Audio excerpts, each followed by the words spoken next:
네, 제12회 국가식품클러스터 국제컨퍼런스 이제 시작하겠습니다. Ladies and gentlemen, good morning, good afternoon, and good evening depending on where you're watching this from. Welcome to the 12th International Conference of Food Police Korea. I am Yeonjin Kim, your MC for the day. It's such an honor to be with all of you here. The International Conference of Food Police Korea is hosted by the Korea Food Cluster and sponsored by the Ministry of Agriculture, Food and Rural Affairs, 전라북도 and Iksan City. This is the 12th year of the conference in which we discuss important topics in the food industry. And the theme of this year's conference is Meaning Out, the direction of the food industry. We will be covering which issues the industry must focus on in light of the rising importance of consumption values. Many distinguished guests have joined us today. A lot of people are here on site as social distancing has been relaxed this year, but there are many others who are attending the event through YouTube live streaming as well, reflecting the great interest in Meaning Out around the world.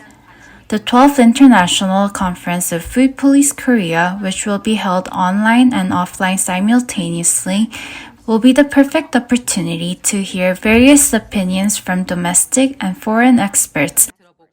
Kim Young-jae, CEO of the Food Industry Promotional Agency of Korea, who has prepared this meaningful conference, will be kicking off the event with an opening address.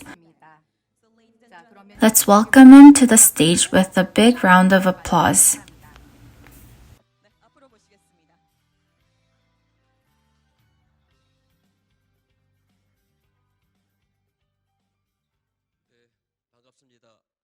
This is Kim Young-jae, Chairman of FOODPOLIS. We sincerely welcome all of you to the 12th International Conference of Food Police Korea. Firstly, I'd like to thank today's speakers.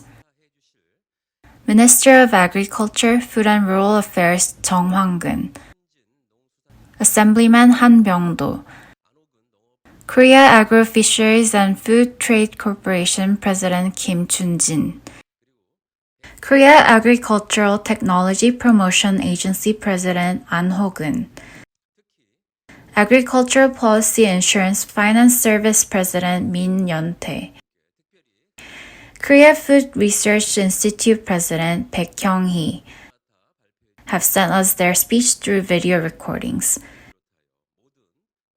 In particular, I'd like to express my special thanks to the keynote speaker, Lou Ann Williams, the CEO of Innova Market Insights.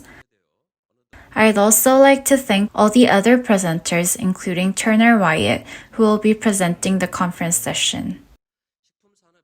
The International Conference of Food Police Korea was held for the first time back in 2012, and now for the 12th time, we are contributing to the spread of new values in the food industry to domestic and international audiences. The idea of meaning out, considering the impact on society and the environment in the act of consumption, is trending among the young generation. It's shown a strong influence on the consumer market and the food industry. Meaning Out is represented by upcycling, carbon neutrality, and crowdfunding. The Meaning Out trend is changing the consumption market, especially in Europe. Global consumer goods companies plan to replace 25 to 50% of product packaging with eco-friendly materials by 2025. And French food companies have decided to introduce an environmental score system to indicate environmental scores. In addition, experts predict that as more young generations enter into the main consumer group, it will become a long-term trend. At this conference, we'll introduce the concept of meaning out in the keynote speech and suggest the direction that the food industry should move towards throughout sessions. We plan to share the current status and information on the leading sectors of consumption. Distinguished guests from home and abroad, we hope various solutions for the future development of the food industry will emerge along with an analysis for meaning out through your active participation today. Thank you. 식품 산업의 지속적인 성장 가능성을 엿볼 수 있는 기회의장이 되기를 기대합니다. 감사합니다.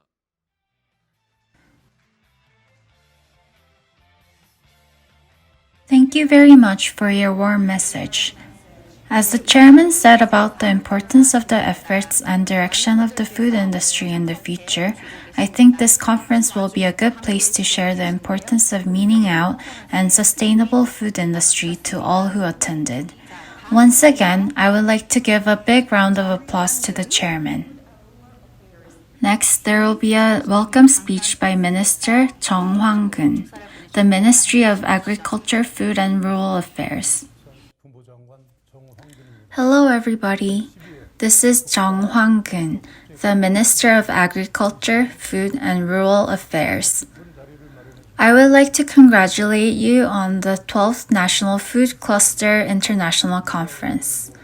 I am grateful for the hard work of Kim Young-jae, the president of the FOODPOLIS, and everyone involved for providing this meaningful event. In particular, I would like to express my gratitude and welcome to CEO Liu N. Williams, who will be giving the keynote address, as well as to the domestic and foreign experts participating in the presentation and discussion. Over the past 2 years, even with COVID-19, our food industry has become a strong support for the Korean economy. Korean agriculture and food is loved by all around the world and has achieved the highest export last year. Recently, as climate change has become a hot topic around the world, more and more consumers are willing to purchase carbon neutrality products. Agro-food industry must also proactively respond to these changes. In this sense, this conference, held under the theme of Meaning Out, is very timely and meaningful. We hope that all the audience will suggest good alternatives for the future development direction of the food industry. The government will do its best to help out. Thank you. 감사의 말씀 전합니다. Thank you very much. 네, 장관님 감사합니다. For this conference, we received a lot of support and congratulatory messages from many distinguished people. 많은 또 대표분들께서 오늘 We'll share that special message with you. 국제컨퍼런스였습니다. Here's a video from Iksan City Assemblyman Han Byung-do, Korea Agro Fisheries and Food Trade Corporation President Kim Chun-jin, 시장님, Korea Agricultural Technology Promotion Agency President An Ho-gun, 사장님, Agricultural Policy Insurance Finance Service President Min Yeon-tae, 보험금융위원장님 Korea Food Research Institute President Baek Kyung-hee. 축하의 말씀을 Let's have a look at the video together. 보시죠. 반갑습니다. 더불어민주당 익산시 을 국회의원 한병도입니다. Nice to meet you all. It's Assemblyman of Iksan City, Han Byung-do. 국제 컨퍼런스 개최를 Congratulations on hosting the 12th National Food Cluster International Conference. 우리 한국 식품 산업 First of all, I would like to express my gratitude to Kim Young-jae, President of FOODPOLIS, and all of the employees. 4차 산업혁명 The trend of the food industry is rapidly changing as the overseas environment is changing due to the fourth industrial revolution and the post-pandemic. MZ 세대를 중심으로 자신이 지향하는 In particular, young generation who purchase products by their values, meeting out is becoming a consumption trend.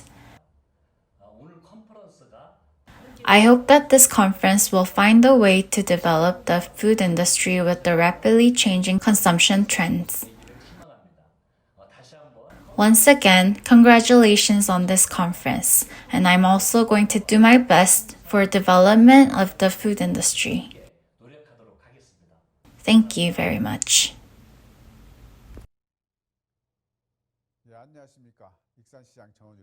Hello everyone, this is Iksan City Mayor Jung Hyun-yul.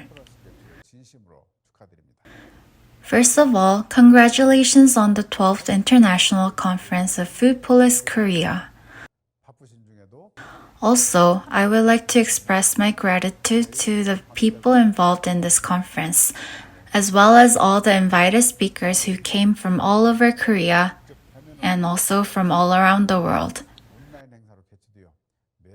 I remember that the last conference was an online event. However, this year it is held online and offline at the same time. It will be a good opportunity to move forward towards an international event. In this conference, food experts prepared informative speech under the theme of Meaning Out, the direction of the food industry, while pursuing their own values. We hope that it will be a meaningful time to share various information and solve questions while exploring the direction of food companies. I would like to say thank you once again for participating in this conference amidst difficult circumstances and the ongoing COVID-19. Iksan City will give all our support to FOODPOLIS. Thank you very much.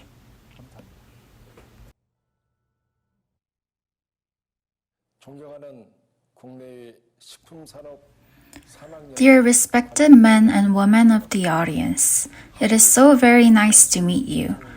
This is Kim Chun-jin, the president of Korea Agro Fisheries and Food Trade Corporation. Congratulations on the 12th International Conference of FOODPOLIS Korea. I would like to express my gratitude to Chairman Kim Young-jae, who put in so much effort for the development of the food industry, as well as the FOODPOLIS, Jeollabuk-do, and Iksan-si.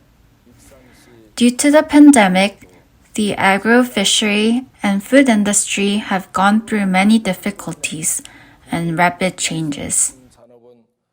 But at the same time, this period of difficulties have proven to us what our future assignment that we must solve is. Meaning Out is becoming an important standard in the food industry, putting more consideration into corporate social responsibility, ethical management, and eco-friendly animal welfare. In particular, the food industry is responsible for 31% of global greenhouse gas emissions. All stakeholders and representatives of the industry should proactively move towards a more eco-friendly farming practices to lower carbon emissions. For a sustainable future, we need to participate in the low-carbon diet movement from production to consumption. Through this conference, I hope that the public interest and practice on Meaning Out and low-carbon diet will continue. Thank you.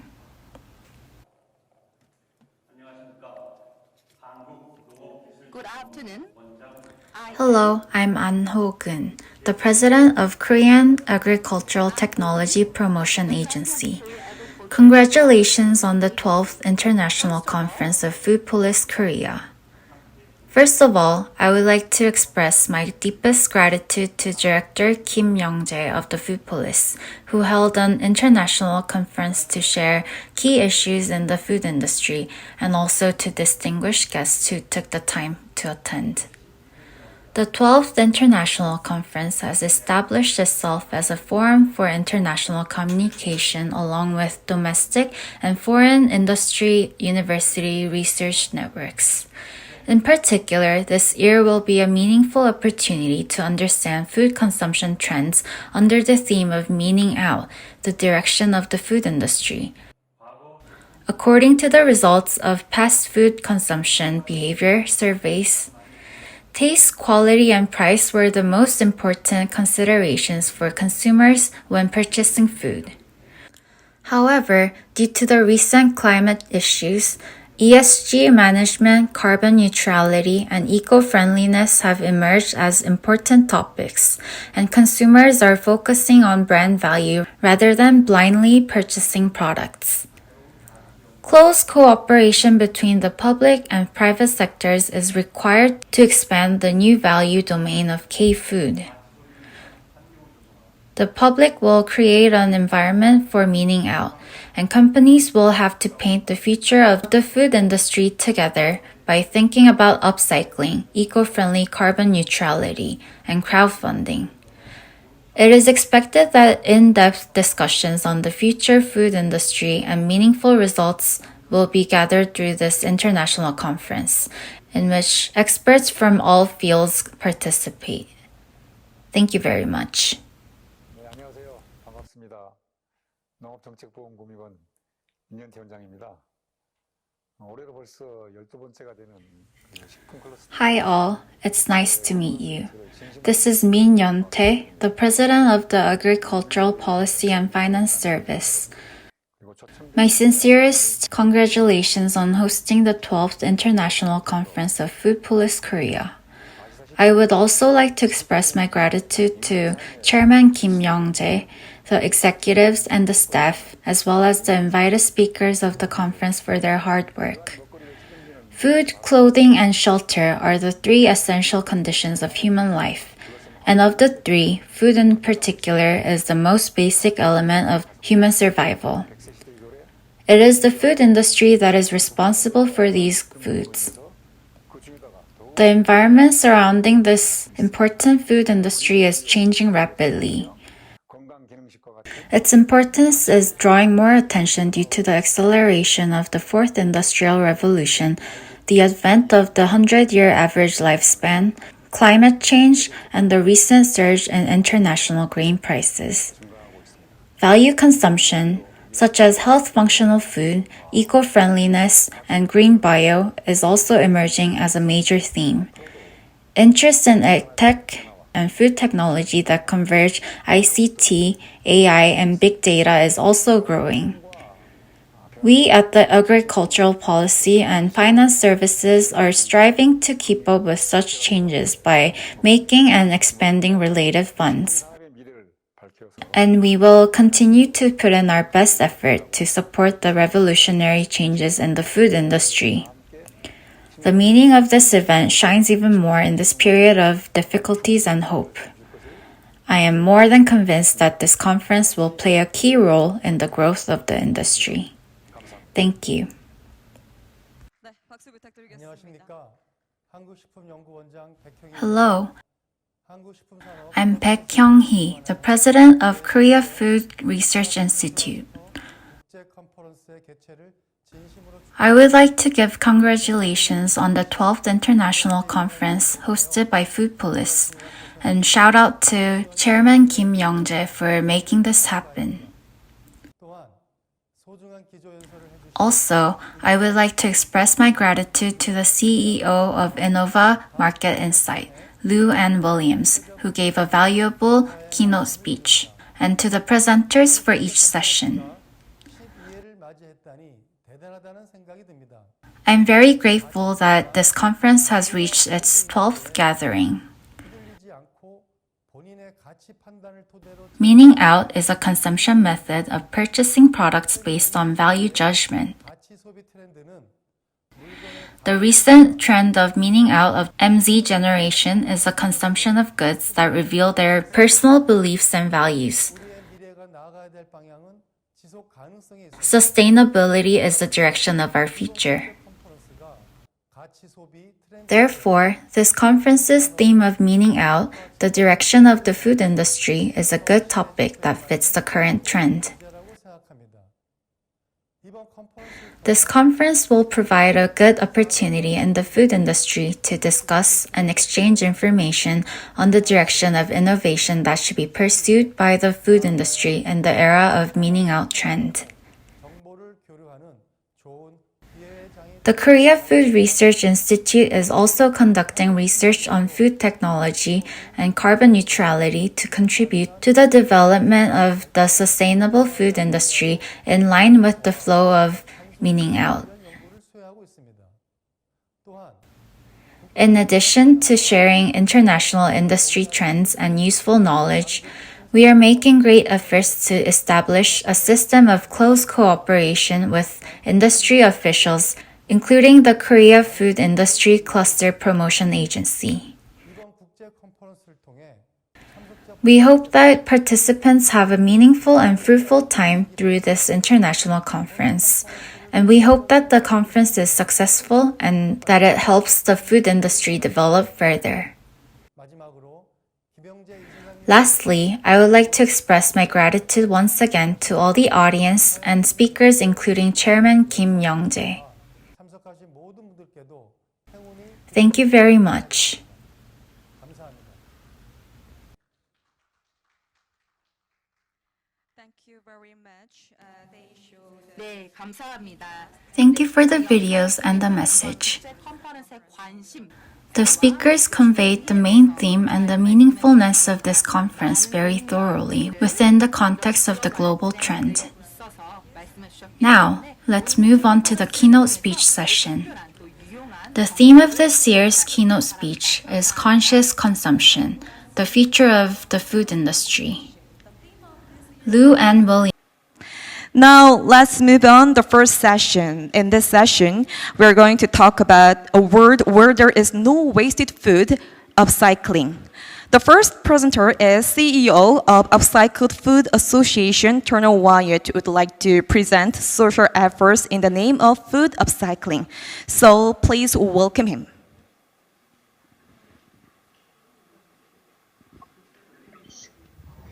Hi there, my name's Turner Wyatt, and I'm the CEO of Upcycled Food Association. Thanks so much for having us. I'm happy to be talking to you today, and I'm just going to give an overview of upcycled food. What is this? What is Upcycled Food Association, and what are we doing to prevent food waste by growing the upcycled economy? So to get started, I'm going to share my screen.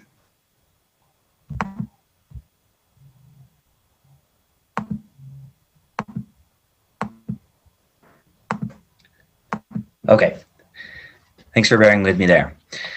So first, let's start with who is Upcycled Food Association? We are a nonprofit organization based in the US focused on preventing food waste by growing the upcycled economy.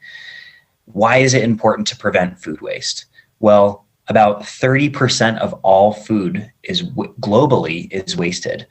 And not only is that one of the most important contributors to greenhouse gas emissions, it's also an important economic loss. That 100 billion tons of food that is wasted annually is worth about $1 trillion US. According to Project Drawdown, preventing food waste is the #1 most effective solution to global warming. So this is a unique opportunity to prevent an environmental problem and increase economic prosperity and output at the same time. And our organization, Upcycled Food Association, is focused on doing that by growing the economy of upcycled products. That is, products that are made from otherwise wasted food. We started in 2019, and in the last 2.5 years or so, we've grown to a network of hundreds of businesses across dozens of countries. And I hope you'll notice on here, it's not just hundreds of startup organizations, although there are a lot of those. There's also a lot of established companies. And I hope you can see my mouse here, but I'm pointing to companies like Del Monte, Purina, Dole, other ones not listed on here, Kroger, Target, some of the biggest food companies in the world. And that's because all companies, large and small, are responding to consumer demand that we want more sustainable products. Especially since COVID-19, consumers are more interested than ever in preventing food waste and in generally aligning their purchases with their sustainable values. So we're here to grow the Upcycled Food Business Network and ultimately grow demand for upcycled food. And we think we can do that by bringing more investment into the industry and educating more consumers about what upcycled products are. Because what we found through our work is that consumers do not know what upcycled food is, generally speaking. While 80% of people would want to buy upcycled products, right now, less than 10% of consumers know what upcycled products are. So we have to do a big consumer education campaign to educate people on what are upcycled foods if we're going to increase demand for upcycled food and thereby preventing the most food waste. Here's one of the first things we did was came up with this official definition of upcycled food with Harvard Law School, World Wildlife Fund, and others. And what you see is that upcycled food has to have a positive impact on the environment. But how do we know that a given product has a positive impact on the environment? Well, for us, what we're looking for is that an upcycled product has to prevent food waste, net positive prevention of food waste. And I'll talk more about that. It's also important to note that this isn't just about creating a lot more products that are going to sit on a grocery store shelf. There's also a big market of business-to-business ingredient supply in the upcycled industry. And about 40% of our membership that you saw, all those logos a few slides ago, they're creating upcycled ingredients.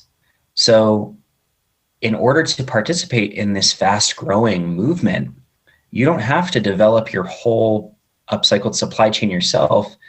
You can just buy someone else's upcycled ingredient and use it in your product formulation. So there's a lot of different ways to get involved with this industry. It's a trending topic. We think that upcycled is the next organic. We think that in the same way that plant-based and organic and non-GMO are trends that now hundreds of millions of consumers interact with every single time they go into the grocery store, in the coming years, the same will be true of upcycled. And Upcycled Food Association is specifically pushing to make that a reality. Our vision is an upcycled product in every aisle of every grocery store. So here's a little bit more information about why we would want to do this. It's critical because not only do we want to solve global warming, but we want to get our hands on the billions of dollars, hundreds of billions of dollars that are left on the table every year in the form of wasted food.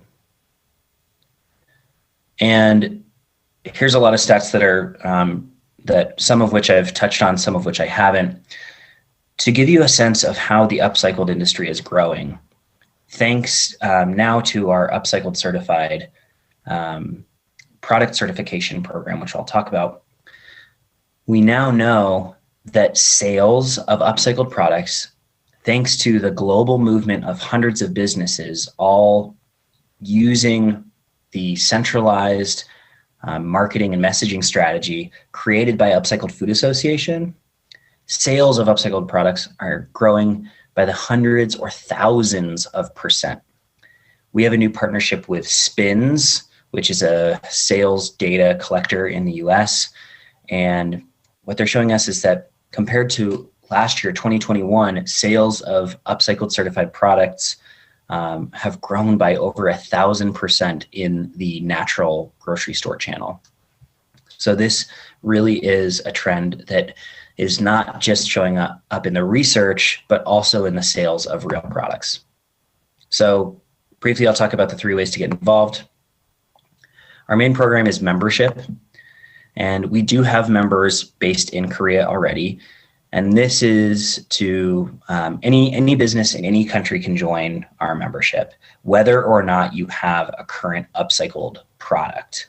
And as a result of joining as a member, you have access to all these great benefits like cut and paste social media assets and marketing strategy and networking opportunities and consultancy hours and all kinds of things. Really great program to be a part of. And I think the most exciting one is this, Upcycled Certified. It's the world's first third-party verified product and ingredient certification for upcycled products. One note is that Upcycled Certified is currently only available to companies selling products in the US and Canada, but we're expanding globally in the years and months to come. So why would you get Upcycled Certified? Well, retailers want third-party verified sustainability claims. That's happening more and more. Consumers also want sustainability claims to be verified so that they know that the company making the claim is not greenwashing or trying to appear more sustainable than they really are. So why else would you get Upcycled Certified?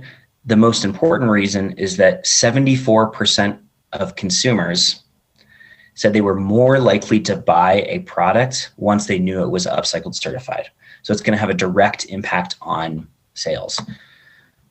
I think some of the most impressive products to get Upcycled Certified so far are things that consumers could just buy by accident. For example, Del Monte, before Upcycled Food Association, they were throwing away all of the ends and pieces of their famous canned green beans. It's a product that's been popular in the US for over 100 years. And there was a lot of these green beans that were getting thrown out. And after becoming an associate member of Upcycled Food Association, what they did is they started canning the ends and pieces, the pieces that before were not the right size to can, and canning those. And to the consumer walking down the aisle, they probably can't even tell the difference. They certainly can't tell the difference in the taste, but they're helping, whether they know it or not, they are helping to prevent food waste just by buying a can of green beans, which looks very similar to the can of green beans that their parents and grandparents have been buying for decades. There's also tons of really exciting, innovative new products that are coming out that are getting certified as well. And a full list of Upcycled Certified products can be found on our website, upcycledfood.org. And the other thing that I want to mention about this exciting program is that it allows us to consolidate all of the data about the upcycled industry, including how many pounds of food waste is one given product or is the entire industry preventing in terms of food waste prevention. And what we're finding is that in the last year, since this program was started, about 250 products have been certified, and those products are projecting to prevent more than 850 million pounds of food waste every single year. So when you pair that with the 1,000% growth that upcycled products have experienced in the last year, and the even greater growth that we experience in the next year, we anticipate that this will be an extremely fast-growing movement, not just important in the consumer products industry, but in the food waste prevention movement as well. Finally, interesting and free program to be a part of is if you're an investor, Food Waste Funder Circle provides free deal flow for companies seeking funding, investment opportunities from across the food waste industry. If you are a food waste business, it's a free way to get your investment opportunity in front of a lot of investors. That's all the time I'm going to take. Thank you so much. I look forward to more participation and more collaboration in the future so that we can create a better, more sustainable food system that creates more value and has a better impact on the environment. Thank you so much. It's my pleasure to be a part of this conference, and please reach out if you have any questions or follow-up. Thank you. Thank you. We also hope that more collaborations with you. Yeah, thank you very much. So he gave a great presentation. He introduced about the upcycle certification TM mark, which has a positive impact on the environment. He highlighted this. So I hope this speech will give you an opportunity to familiarize with the impact of the growth of the new upcycling industry. 네, 여러분들께서는 계속해서 이렇게 국제 컨퍼런스 함께하고 계십니다. 한국식품산업클러스터 진흥원 다목적 강당에서 개최가 되고 있는 제12회 국가식품클러스터 국제 컨퍼런스는요. 말씀드린 것처럼 유튜브 채널 국가식품클러스터 TV와 아리랑 TV에서 생방송으로 여러분들께서는 함께 하실 수가 있습니다. We are also providing online live streaming services at the venue of the multipurpose hall of the FOODPOLIS, and you can also watch the videos on the FOODPOLIS TV Korea and as well as the Arirang TV. Now let me introduce you to the next speaker. The next speaker is Alexander Min, CEO of Rehabist, who will give a presentation under the theme of Food Upcycling Captures Quality and Eco-Friendly. So please give your attention to him. Please welcome him.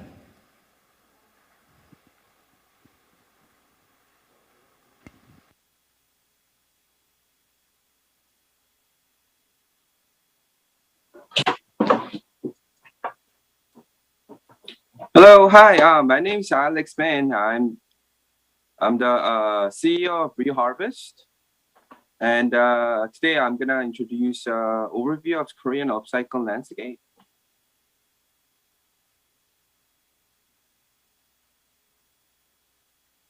All right. So before we begin, I want to throw in some few facts as a food for thought.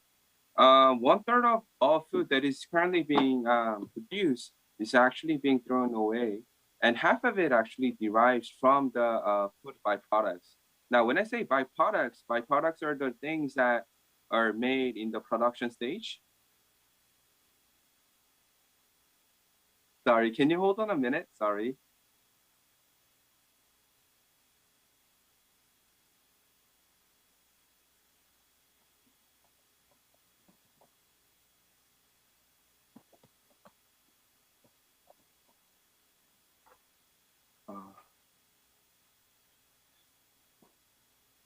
Okay, I'm gonna begin now. Can you guys hear me? All right, I guess you guys can. So in the process of talking more about Korea's landscape, like I said, 1/3 is actually 1/3 of all produced food goes to waste, and half of it actually derives from the food waste byproducts. Now, these byproducts in Korea is actually a pain in the neck. The reason is because there's so many Korean manufacturers that are focused on producing food that are going to be imported. But in Korea, there are not enough agricultural developments, well, not a development, but companies to take on these byproducts. For instance, in Korea, we produce about 572 kilograms of food waste per year.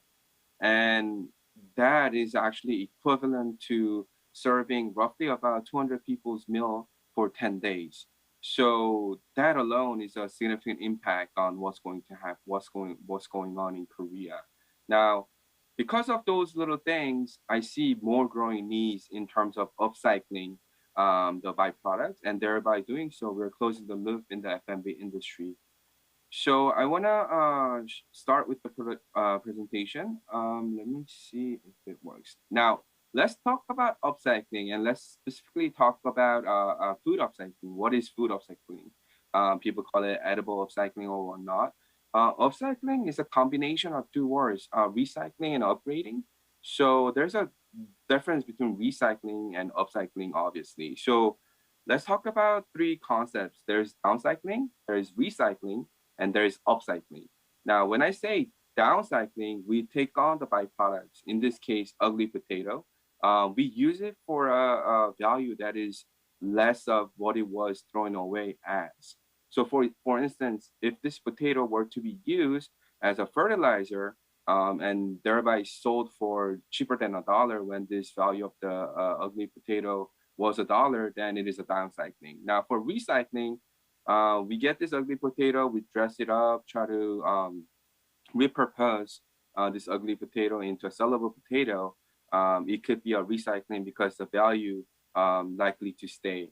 Now, if you take this ugly potato and you add a values and you create something that is more of a use case to the people and sell it and use this ugly potato as a raw ingredient for protein and put it into a high protein potato bread, now that will be upcycling. So food upcycling is a little bit interesting concept, at least in Asia for now. But globally, like Turner said in the earlier presentation, it is very exciting opportunity, and the food upcycling sector is growing very, very fast. Now, some of the key statistics that I just told you about lies here, and this is a global figure. Whereas the figure that I told you about earlier in the introduction is about Korea. So 1/3 of food is actually going to waste, and 40% of the food waste is actually deriving from the byproducts globally. Now, in terms of global food waste figure, is roughly about 66 tons per second. Now, imagine that figure, 66 tons. Now, if you get a one bedroom, if you fill it with food waste, that would be 1 tons. Now, imagine 66 rooms full with food waste every second that are being produced by 2030. That astounds you, doesn't it? So there's so many food waste that are currently being produced, and yet there's not enough ways to upcycle or repurpose this food waste into a valuable food resources. Now, some of the things that really strikes you will come from the fact that out of all this, 1 out of 11 people in Korea suffers from hunger. So this really goes out to say the inequity between the food value chains. So whereas it's headache for food manufacturers to throw away as a byproducts, but on the other hand, there's people that are starving. So given these industry issues, these implications has been derived. So 3 things. First thing is a sustainable food. Now, global population is growing fast, and due to the expedited climate change, there are not enough food to feed us all. Now, based on this, UN's SDG, World Food Programs, WFP, all these government initiatives are trying to force these new startups to create a brilliant ideas to create a sustainable food that are being good for the environment and good for the people as well. Now, specifically said, upcycling waste and byproducts is one of the key industry direction that we face globally. And based on the fact that in Asia and especially in Korea, we're facing net zero by 2050, it is very likely that our Korean government is going to start pushing down the upcycling as a government program.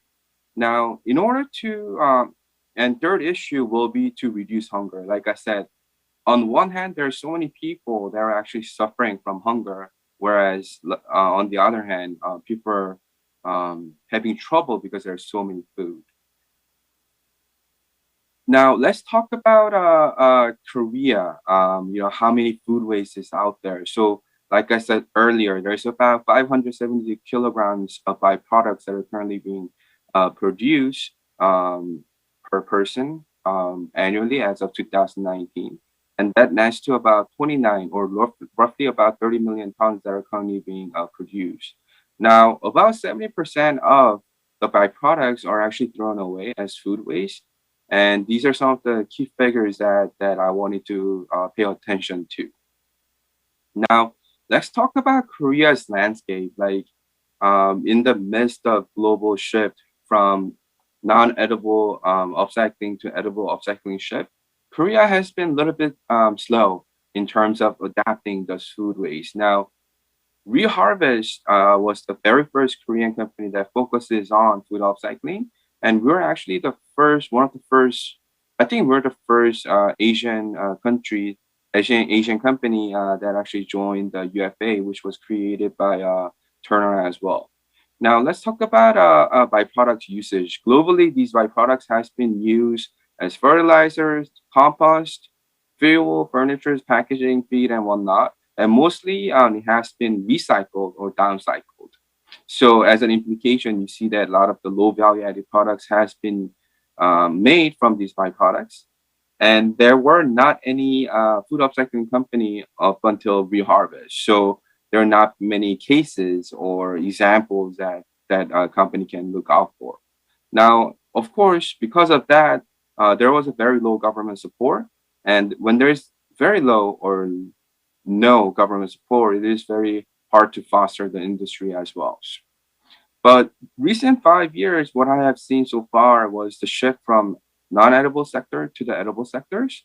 So some companies are focused on creating a healthier juice. For example, they upcycle potato peels and they turn it into an additive on the juice to produce high protein packed juices. Some companies are actually taking away fibers from the raw cane sugar byproducts into a jam. So it creates high fiber jams and all that. So these are definitely some of the things that I see as a trend in Asia and specifically in Korea.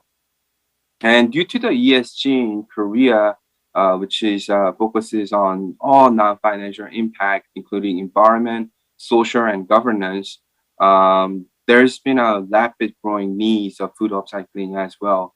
Now, specifically in Korea, because ESG has been put into attention to many of the people, starting I think to late 2020, the awareness of ESG is quite different in comparison to the Western world.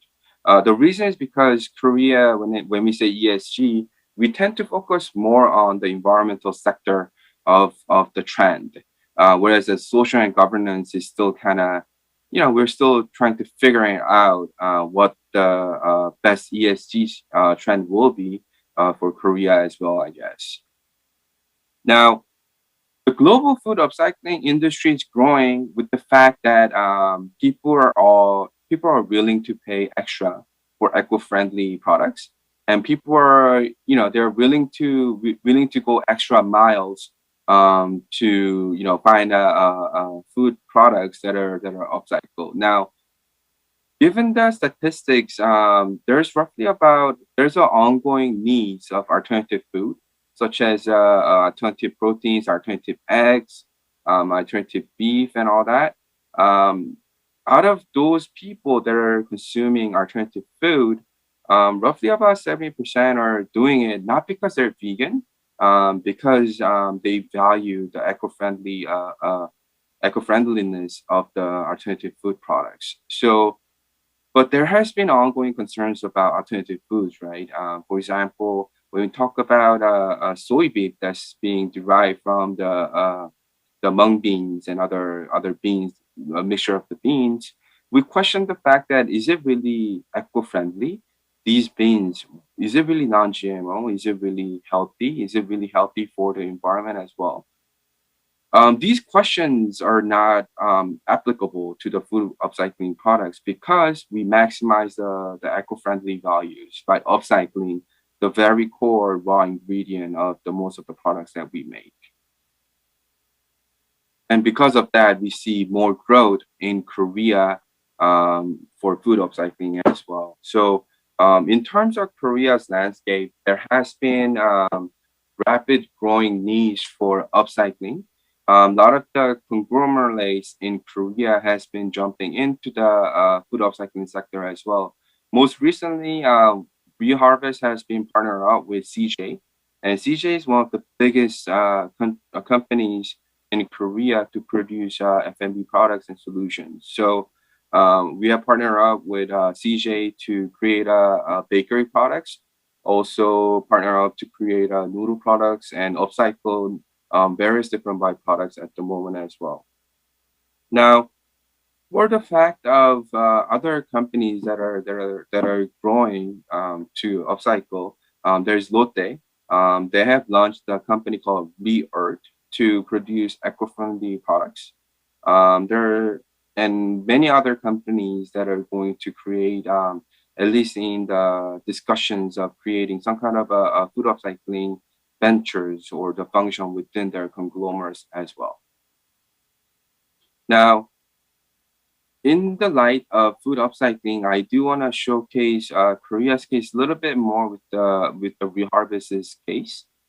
For Reharvest, what we focus on was the beer and shike byproducts. In the Western Hemisphere, there has been a lot of examples of beer that is being upcycled, and we wanted to benchmark that. And we also wanted to upcycle a very Korean traditional byproducts as well, which is shike. Ironically, our first project was to upcycle beer and shike. And ironically, beer and shike has the same byproducts. So both beer and shike utilize the barley to create end products. And we have been upcycling these byproducts into alternative flour. Now, in Korea, it was quite picky to select, and as a startup, to select the byproducts that are best suited for scalability. Because for startup, it is very important to scale up. And in order to do that, we need to drive revenue. And of course, because of that, I had to be very careful about what to select. And there are four things in terms of selecting which byproducts are best to be upcycled, at least from a startup point of view. First thing that we looked at was scalability. Despite of the fact that we get the beer and shike and other byproducts for free from these food manufacturers, we do need to go through the production stage, and that does mean that we're going to incur expenses. Now, in order to get rid of these expenses, we should be able to sell these products, and we should be able to reach the scalability so that we have economies of scale to produce these alternative food products at a very with the cost effectiveness. So some of the things that we look at was scalability. So for example, beer, oil, shike, makgeolli, and juice byproducts. When I looked at it, all the products did have a scalability. Second thing that I looked at was regulations. Are there any regulations or policies that prevents me from upcycling these byproducts? So, for example, when I did look at upcycling of plum skins after plum has been extracted, all the sugar and carbohydrates contents to make the juice concentrate, I wanted to upcycle that. But when I contacted Korean FDNA, they said that because of the residual pesticides on the skin, it wouldn't be lawful to upcycle these plum skins as well. So most definitely we did look at regulations. And third thing, I think, which is one of the most important thing, was the nutritional values. The key difference is that we had to provide to the consumers or the customers of upcycled food raw ingredients from B2B and B2C factor is, of course, the eco-friendliness, but it has to have very high nutritional factors so that they can compete with other end products. So, for example, when I upcycle beer and shike byproducts, we create this flour that is highly nutritious. For example, it's roughly about 30% less in calories, but it has at least 2 times more protein. So those are the things that really drives the so-called revenue. Now, cleanliness is one of the last things that we looked at. Fortunately for most of the Korea's food manufacturers, there is a HACCP standard, which is the Korea's FDNA standard, and that governs the cleanliness of the facility. And roughly about majority of the producers have this certification, so cleanliness was not an issue, except for some of the smaller manufacturers as well. So these are the 4 things that I looked at in terms of to select which byproducts to upcycle. Now, let's talk about beer and shike byproducts. Why did we harvest started out with BSG, which is a beer spent grain or barley spent grain? The reason is because there are just so many Korea's shike and beer byproducts. Now, there's roughly about 420,000 tons of beer and shike byproducts that are currently being produced. And we are one of the biggest beer and shike byproducts producer in Asia as well. Now, that is actually due to the fact that Korean people, we love to drink beers. And in Korea, there's roughly about 52 liters of beers that are currently being consumed by a person as well annually. And ironically, only 45% of these barley safe grains are being recycled. and 55% of these byproducts are actually becomes a food waste after paying a penalty as well. So that causes a significant environment threat as well. So for instance, if these beer and shike byproducts were to be thrown away after paying a penalty, they will produce roughly about 1.1 million 1.1 million tons a year, which is equivalent to passenger vehicles emitting carbon emissions, which is equivalent to 240,000 cars per year. And that is same as a total number of cars that are in Seoul, Gangnam district as well. So what are some of the things that we do in terms of upcycling? So right now we have partnered up with one of the biggest beer manufacturer and hand-made shike producer in Korea. So we do get 56% of overall byproducts exclusively to reharvest. And right now we are talking about upcycling tofu, makgeolli byproducts, pineapple byproducts, sesame byproducts, and other byproducts as well. Now, like I said, some of the things that we did look for in terms of making the product was that it is food products, and even though it is upcycled, and even though it has eco-friendly values, we wanted to make sure that we have a good value propositions to the consumers so that they can buy our products. So main thing that people, in terms of deciding which product to use, is the nutritional values. Let's look at our flour and let's compare that to other alternative flours, and let's see some of the nutritional strengths. So for example, our Renogy flour actually has roughly about 30% less calories than flour, quinoa, and oats. And in average, our Renogy flour has 2 times more proteins and 11 times more protein fiber than competitors.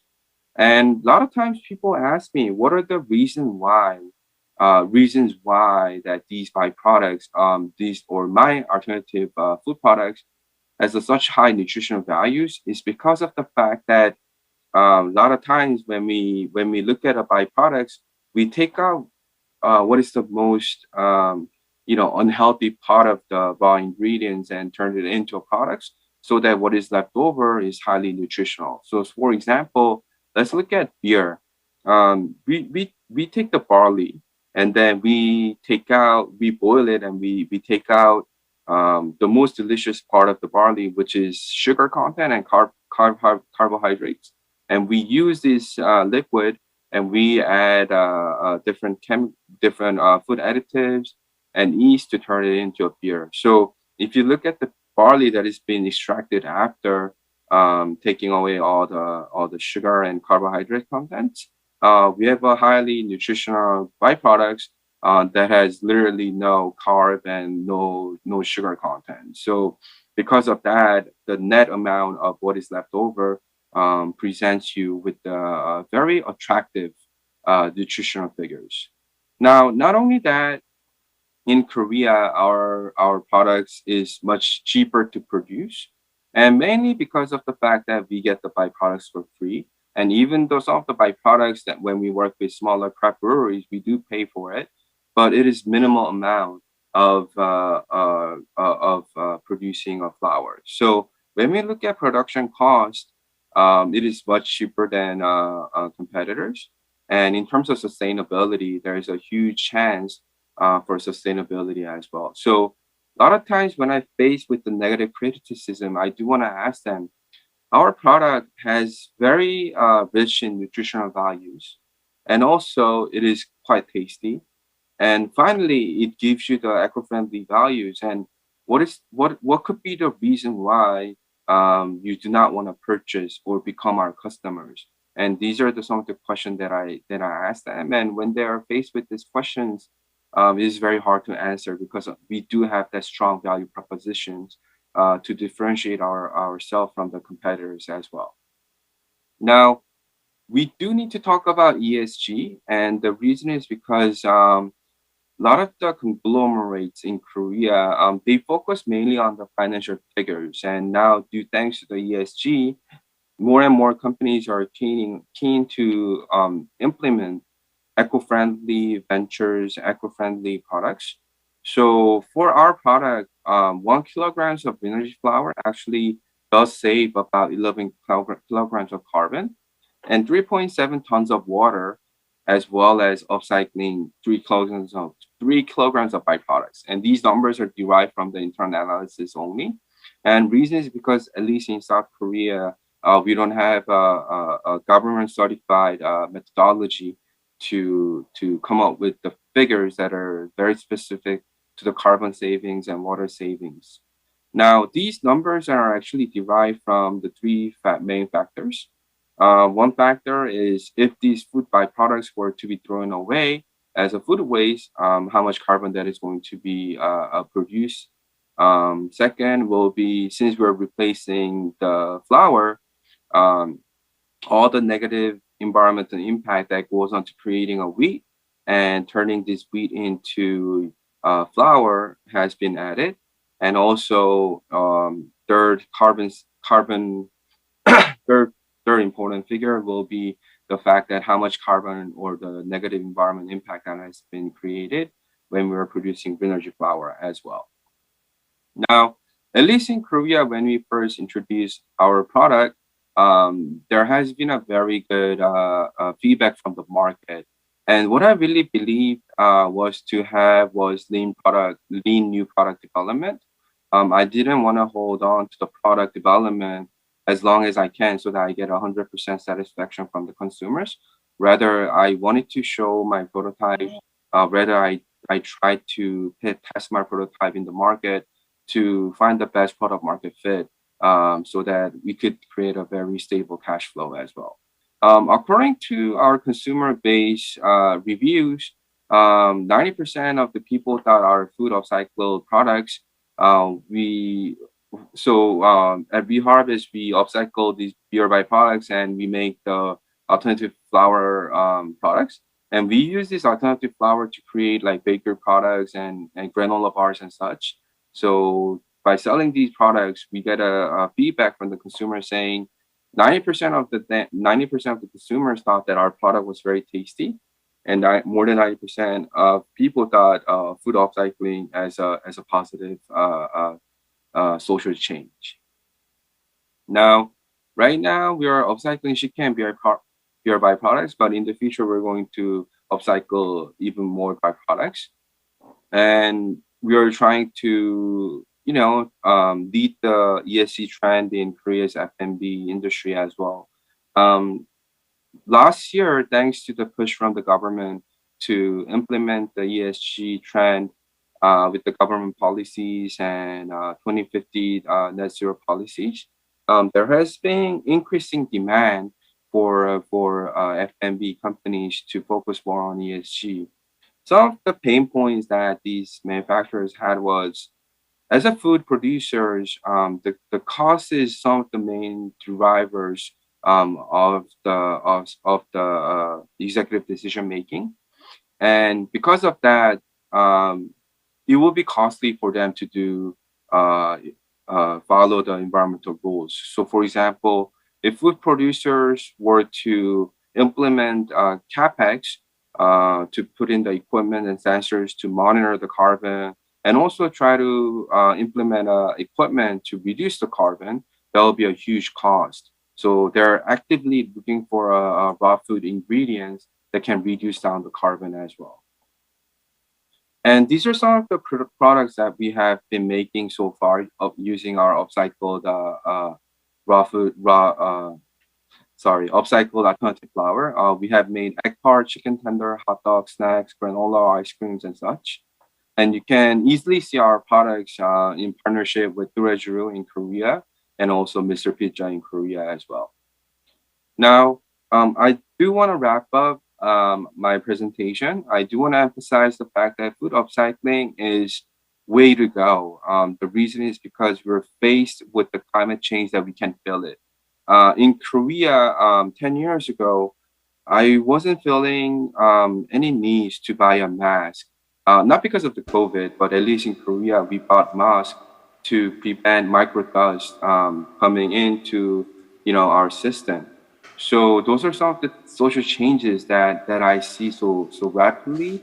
And because consumers can now feel the negative environmental impact, more and more people are concerning about this foods, also about the environmental damage that food industry has been implied upon our country as well. So I do believe that in order to create an ongoing virtuous cycle within F&B industry, food upcycling is the most important tool to close the loop in the F&B industry. Thank you for listening to my presentation, and it is my honor to present my company case and also talk about Korea's F&B upcycling landscape.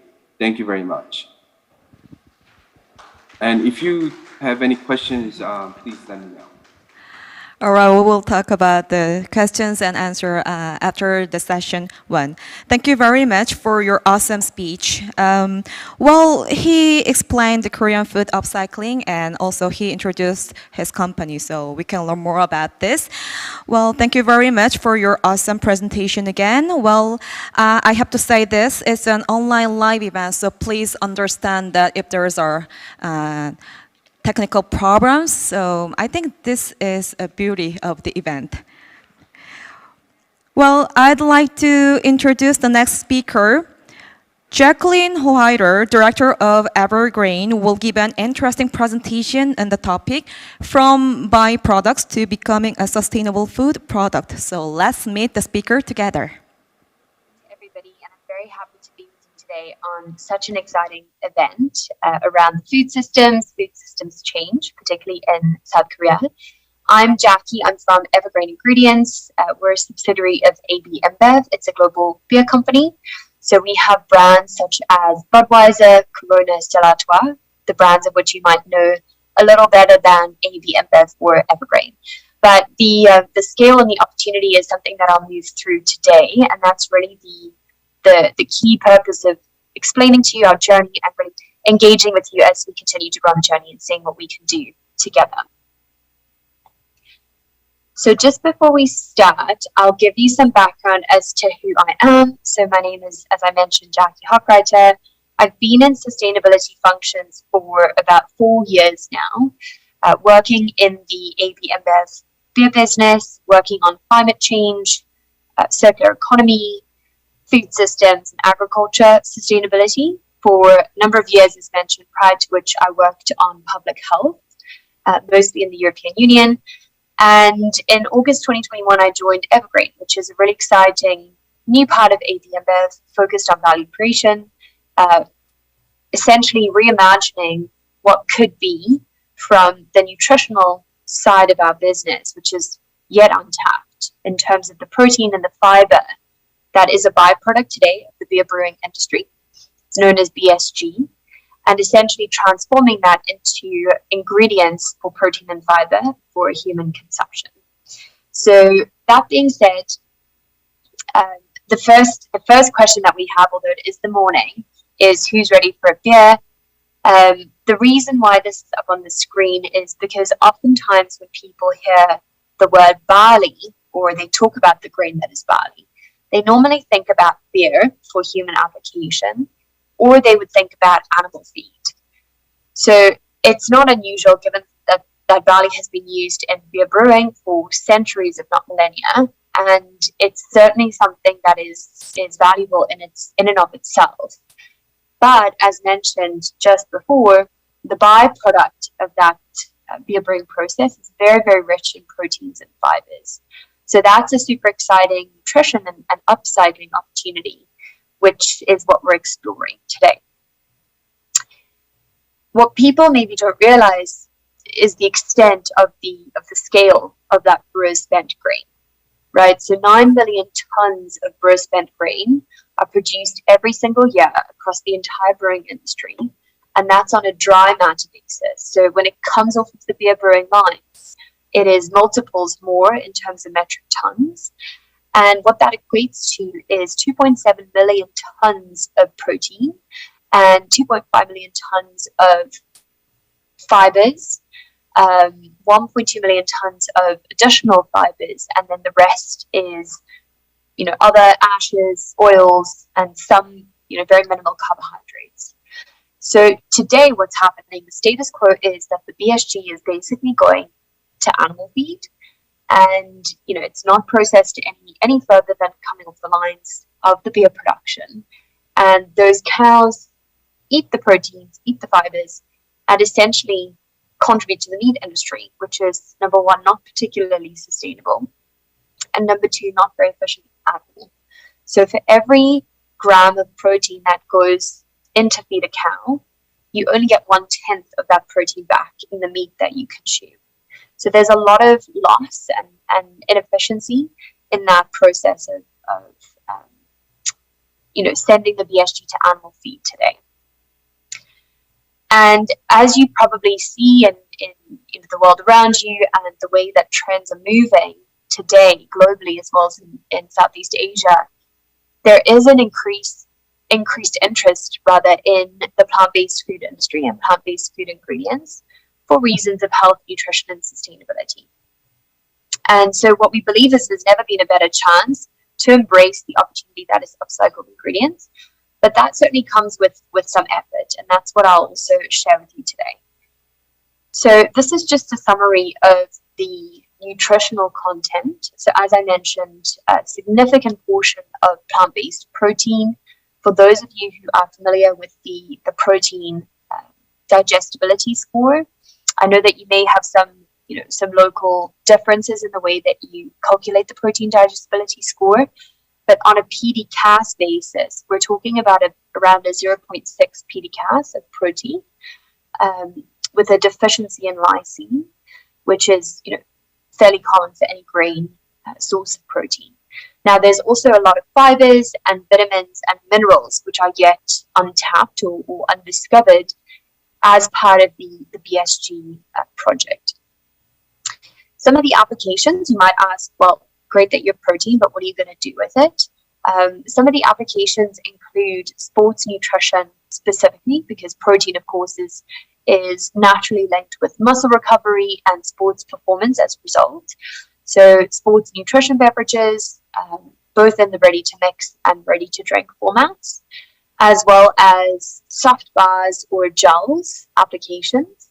The reason is that the what we call the barley protein, the ingredient that comes from the breast-fed grain, is highly soluble, which is quite different from other plant proteins like soy or pea or chickpea and some of the other usual suspects, which are not particularly soluble. In beverages, they tend to have a kind of a vegetable off taste and a very kind of astringent or chalky after effect.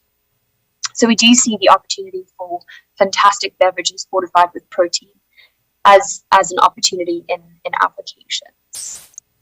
The other one, which is interesting to note just before moving on, is the opportunity for plant-based milks, which is something that we're actually just coming to market with in South Korea through our distribution partner, PureTech. And we will have a customer who is launching a so-called barley milk, which is going to be a very exciting new addition to the array of plant-based milks that are available in South Korea today.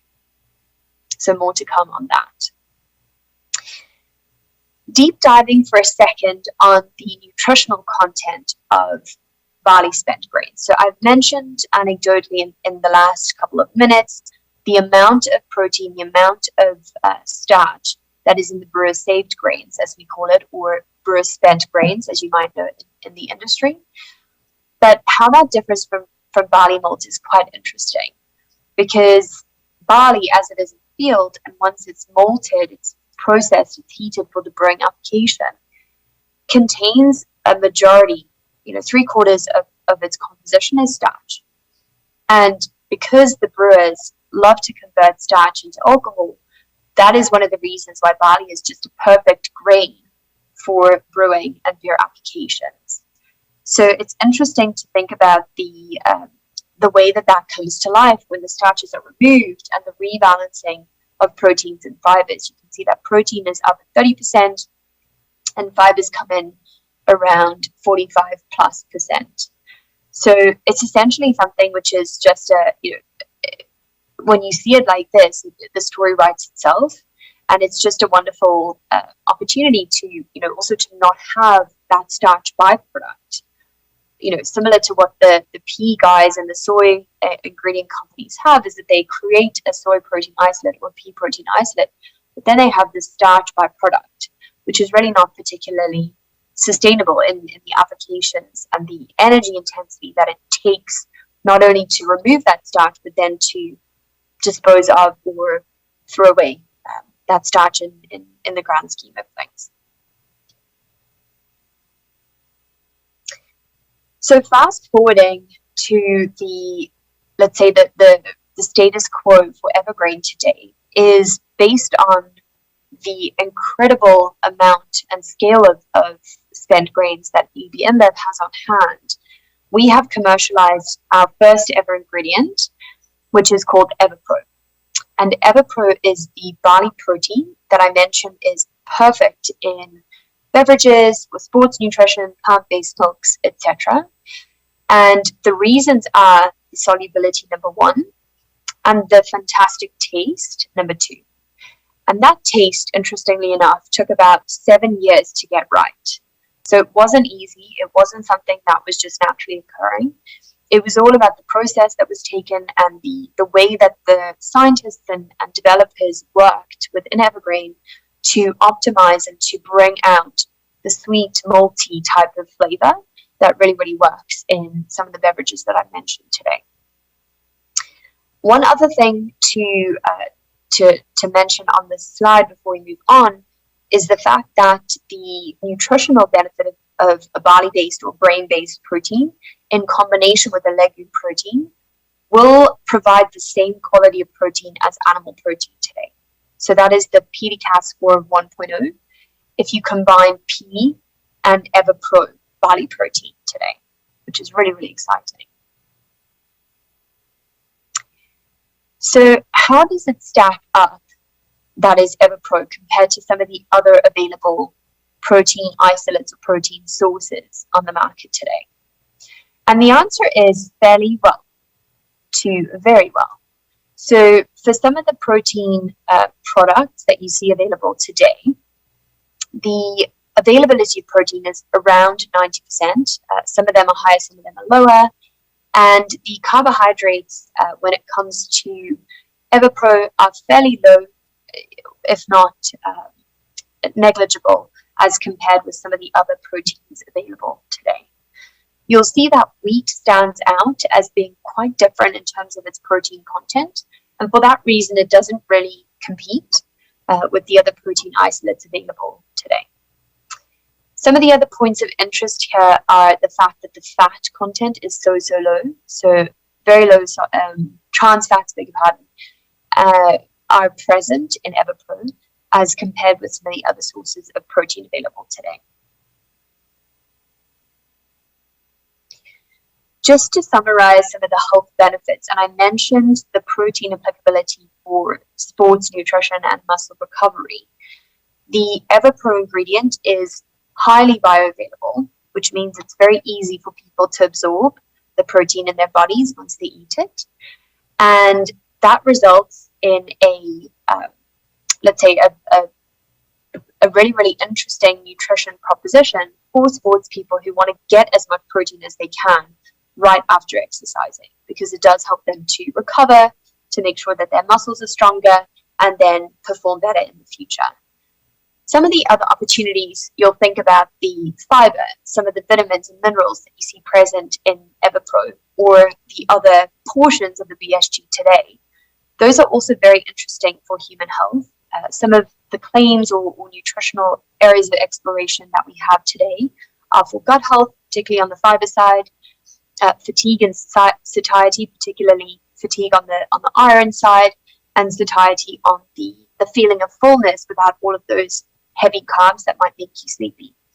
So it's interesting in terms of the overall spread of nutritional possibilities, where we do hope to develop more deeper bodies of research in the near future. And now just to come back to the purpose of this presentation, and also the overall theme of the conference, is that upcycling is a trend that is not going away. It's what is up. It's happening all over the world, from fashion to food, and it's certainly primed to make a real meaningful impact. Just thinking about the hidden sources of food, all the way from the brewer-spent grains on the grain side to some of the other examples of cocoa hulls or seeds from fruits that you could actually extract minerals and vitamins and other nutrients from. So it's a very, very exciting area, and we're an upcycled certified brand, which is a new certification was born in around 2021 in the United States, and we do hope will spread more globally because it does command a premium price point according to Matson 2020 research, and it really indicates to people the intersection of innovation and sustainability. So it's something that we really are proud members of and hope will receive global acclaim in the near future. And just before we move on and kind of summarize everything that we've said here, it's very, very important to note that the number one driver of food purchases for people is taste. So when you think about anything around upcycling, if you're in a business of looking at your byproducts, looking at your side streams, assessing the nutrient value of those side streams, one of the biggest areas of focus to put even above the nutritional piece, the price piece, is the taste. Because if the thing that you're selling just simply doesn't taste good, it will be very, very difficult to drive penetration and drive impact and change through an upcycled food business as a result.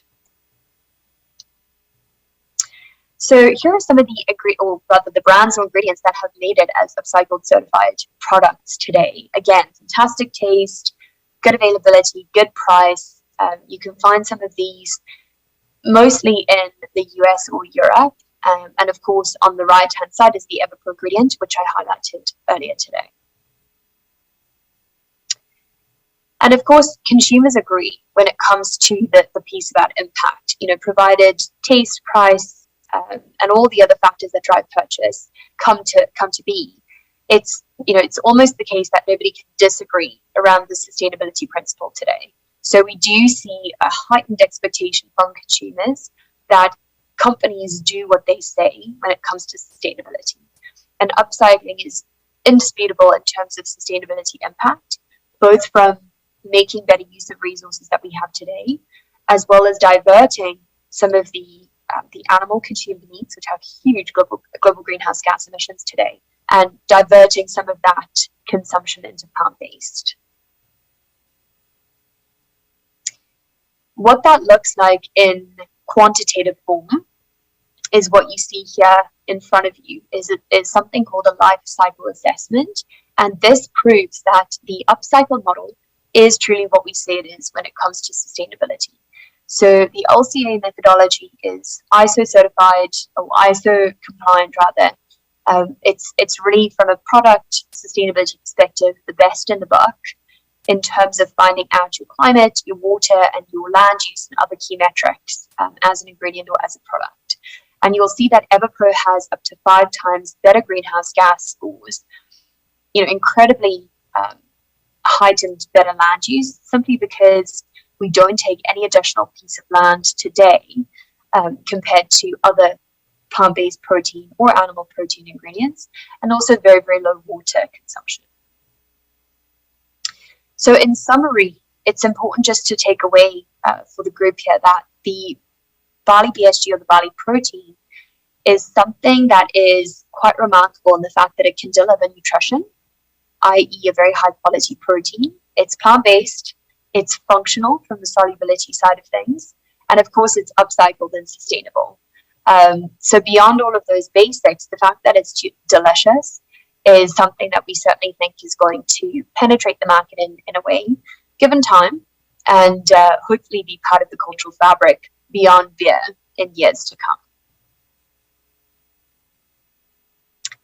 So just in celebration of some of our partners who got us here, because of course we cannot do it alone, and we look forward to continuing the conversation with all of you. But in terms of the academic community, some of the think tanks, some of the partners and customers like Garden of Life and Airship who bet on us at a very early stage, we thank our partners and we really look to build up our partner network and our customer base in the near future. So that's what I wanted to share with you today.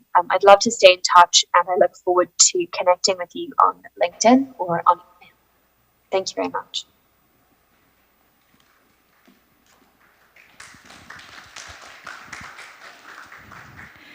Thank you very much, Jacqueline Whiter, Director of Evergreen. In this way, we ended all the prepared presentation for the first session.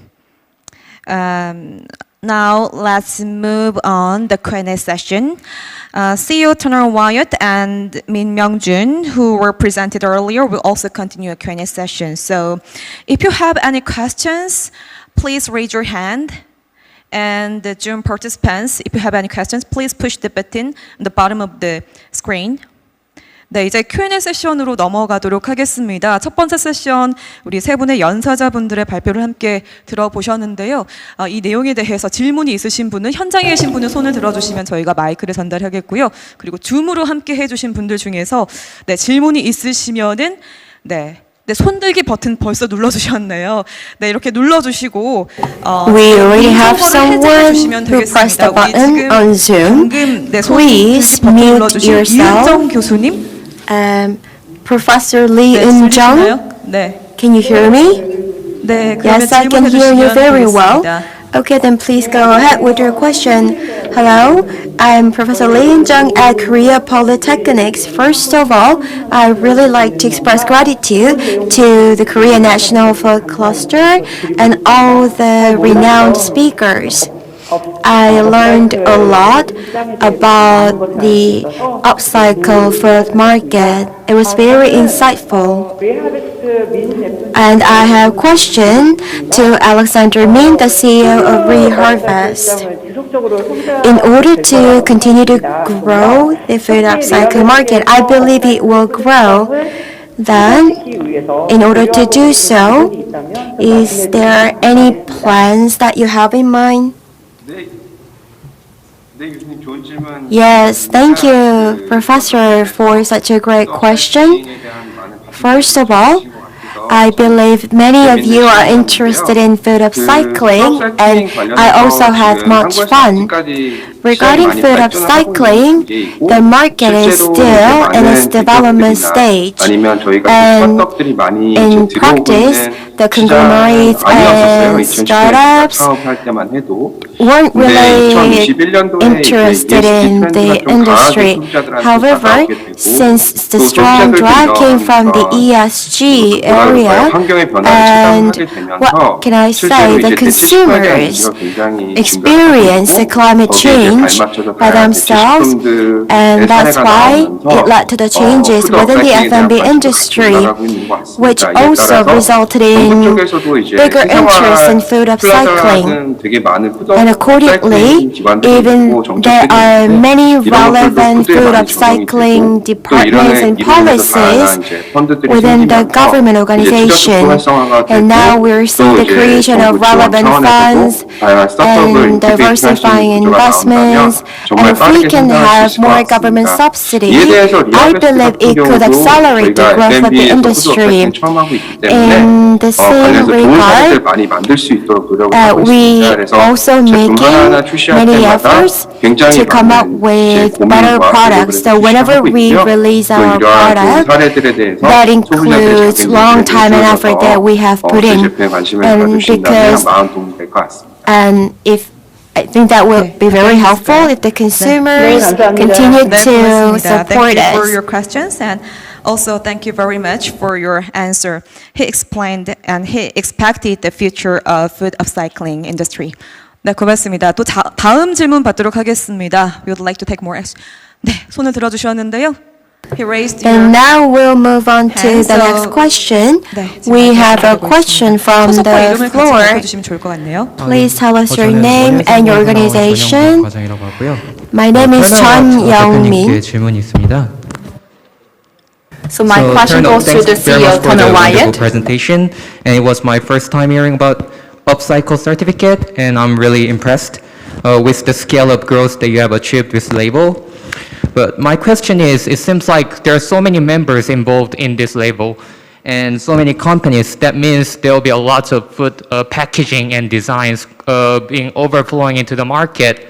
So wondering, under upcycle certificate, do you also share the solutions towards more sustainable food packaging so that your members can share the ideas as well? Yeah. 여기까지 하겠습니다.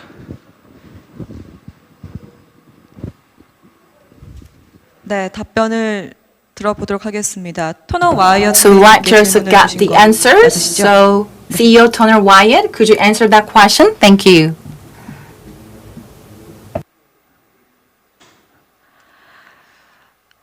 이 부분은요, 저희가 추후에 메일로 따로 전달해 We can also contact him by the email for that question. No.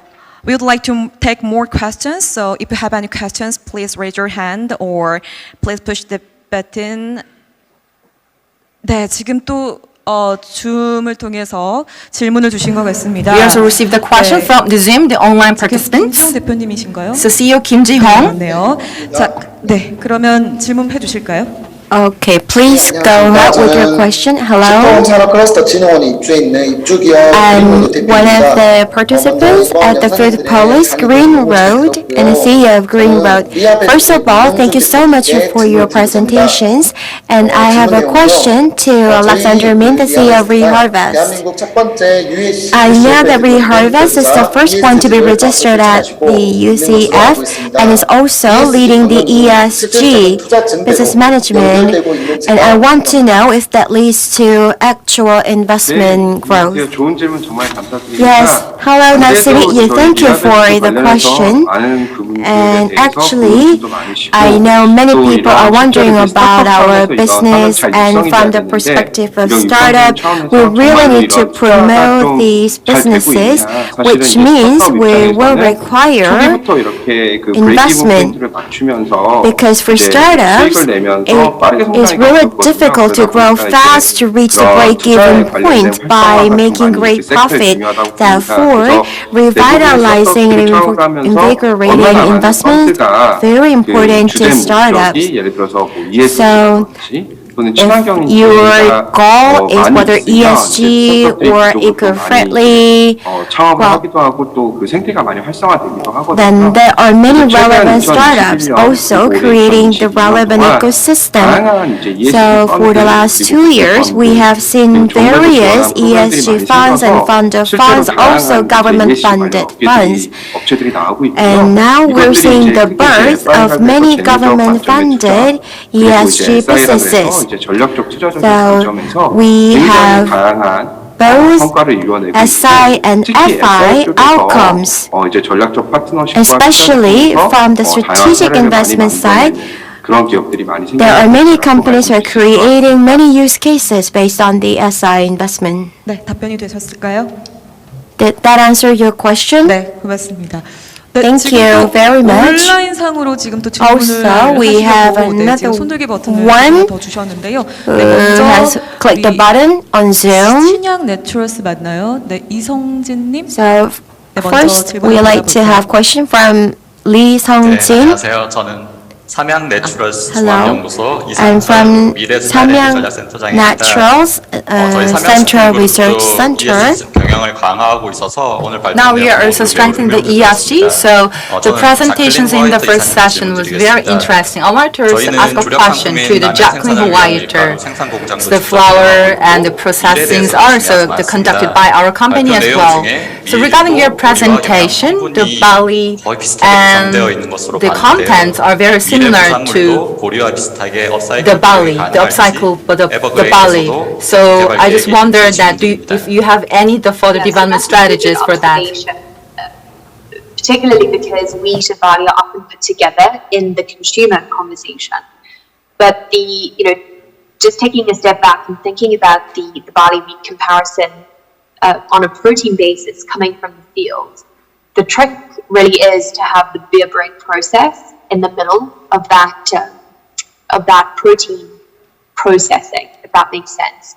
Because you want to remove the starch in order to have a high quality and affordable cost process of the barley protein or wheat protein.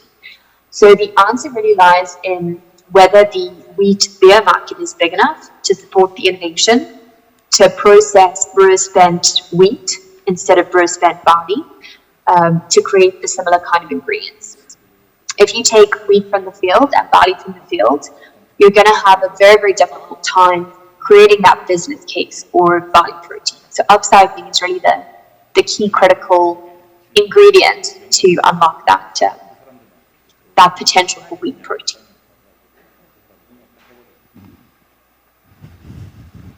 Thank you for the answer. Thank you for the question. 네, 고맙습니다. 이렇게 해서 우리 이상채원님께서 또 So thank you very much for the 답변해 question, 주셨습니다. and that 계속해서 has 또 been also 질문을 answered. 받아보도록 So like to 하겠습니다. also get 조금 the 전에 more 먼저 questions 푸시 from 버튼 the online 눌러주셨던 participants. 우리 이선우 주무관 이선우, Assistant Whenever Deputy you're ready, please Manager. begin. 네, 준비되시면 네, 음소거를 해제해 주시고 Please 질문해 주시면 되겠습니다. unmute your microphone. 네, 제가 질문 드려도 될까요? Can I ask a question? Yes, go ahead, please. 네, 저는 군산시에서 근무하고 I'm 있는 working 이선우라고 for 합니다. the Kunsan City. My name is 저는 이선우. 그 지역 농업인들하고 And with the regional, the farmers, we are also working together 양조용 with them, 몰드를 제조하고 especially for the brewery. And in the Kunsan City, the local, 같이 양조하고 있습니다. the plants and the brewery plants are being also conducted. I'd like to ask a question to the Jacqueline Whiter, and the presentation was very interesting. In terms of the cost competitiveness and upcycling the products from the existing protein powder, how are they different? And if there are any differences, and what other strategies or ways to really overcome such the differences? Can you answer that question? Yes, so there actually is a competitive advantage on a price basis when it comes to barley protein or Everpro, simply because the scale of the beer company is so vast and so established that a large majority of the barley that comes from the field comes from contracts which are multi-year, stable in pricing, and essentially hedge against any kind of ingredient or commodity fluctuations that other raw materials might experience. So the business model actually creates a very, very price stable environment, and what we can do is offer our customers that price advantage. You know, even if the cost of the material is not necessarily cheaper than pea protein or soy protein, it's really competitive at that level. But the fact that it is much more stable is very attractive to some companies, particularly in the current pricing environment. 네, 답변이 되셨을 것 So 같습니다. I really hope 또 that 한 분의 answer has been fully. 질문은 또 바로 The question has been fully answered. So I'd like to also get the more questions. 네, 먼저 김경미 김경미. 님께서 손을 들어주셨는데요. Okay, Kim Kyung-mi, could you also go ahead? A question? Thank you very much. I am Kim Kyung-mi from the National Institute of Agriculture and Sciences. And first of all, before giving the question, I'd like to also thank all the speakers. And my question also goes to the Evergreen, the director Jacqueline Whiter. So when it comes to the businesses, and now what advices would you give to the Korean food industry that will start an upcycling business in the future in Korea? So I think when it comes to the upcycling food industry, particularly in your local environment, it's first of all important to recognize the opportunity. So even though you might have something on your hands which seems like it's waste, or it's always gone to a specific land application or animal feed application, or simply gone in bin at whatever stage of the process, it's important to recognize that if there is a nutritional base and there is a path to creating a better tasting application or ingredient or product with that particular side stream, it's certainly worth the effort to do the research and development. And even if you don't feel like that's something that you as a Korean company want to take on now, it's important to think about partnering with others, other entrepreneurs who might want to look at that particular opportunity and work with you to create the technology that can enable an upcycled business. And the reason that I say that is because Evergreen and Everpro specifically was not a technology that was invented inside EBFF. It was invented outside, and then a collaboration occurred around 2016 which brought that technology into the business and is now the base technology that Evergreen uses today to create Evergreen. So keep an open mind is probably the main piece of advice. Thank you for your answer. We would like to take one more question because of the time constraint. So, 네, 지금 손을 들어주신 분이 So I am seeing the one person, 님이신 것 같은데요. Miss Kim Kyung-ja. 마지막 질문으로 받도록 That 하겠습니다. will be the last question. 네, 질문 부탁드리겠습니다. Okay, so please go ahead. Your question. 네, 네. 음소거 좀 Please 부탁드리겠습니다. unmute 소리가 your 지금 안 들리는 것 microphone. 같아요. You're not hearing your voice. 계속해서 지금 소리가 안 들리고 있습니다. We are not hearing your voice, Professor Kim. 네, 저희 지금 계속해서 소리가 안 들리고 있는데요. We cannot hear your voice. Please unmute your microphone.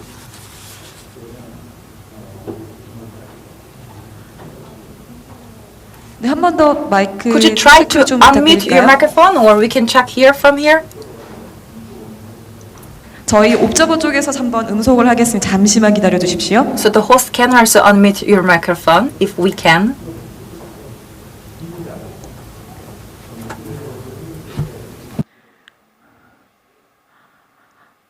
네, 지금 소리가 계속해서 들어오지 않는 As we 상황인데 cannot hear the voice of the Professor Kim for the question, 지금 테크니컬 프로그램으로 지금 due to the 계속해서 technical 소리가 issues, we 안 들리는 것 cannot hear 같습니다. the voice of the Professor Kim, unfortunately.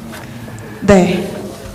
따로 저희가 질문을 저희가 이제 With that, we can deliver your 문자상으로 question 받고 여기에 대한 답변을 따로 and 드리도록 the text 하겠습니다. message 이렇게 so that we can deliver the question 관심 directly to the 가져주셔서 speaker. So 고맙습니다. thank you very much for your 네, 많은 attention. 분들께서 지금 관심 가져주시고 질문을 해주셨는데요. We would like to wrap up the first session, Q&A session, so please understand that. Now let's move on the next session. We will continue the second session of the conference. The theme is Carbon Diet to Save the Earth, Carbon Neutrality. From early on, the words carbon neutral or low carbon are familiar as part of eco-friendliness. So I think it will be a time to check how it is being used in the food industry. Let's check it together. I would like to introduce the first presenter under the theme of the market of meat analog and veggie garden story. So please welcome Chief 태경농산 김민수 with a big round of applause. 네, 여러분 박수로 맞이해 주시면 고맙겠습니다.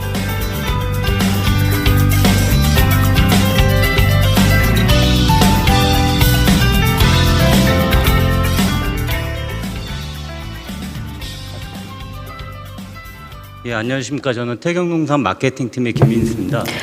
Hello, I'm Kim Min-soo, the Vice Chief of Marketing Team at Taekyang Nongsan.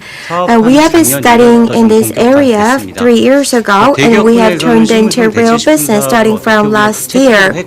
So we were the first one to jump into this business within out of the conglomerates, and Taekyang Nongsan under Nongsin Group, we're the only one who's doing this meat alternative. Then why? I'd like to introduce the background, and before that, I'd like to first introduce our company.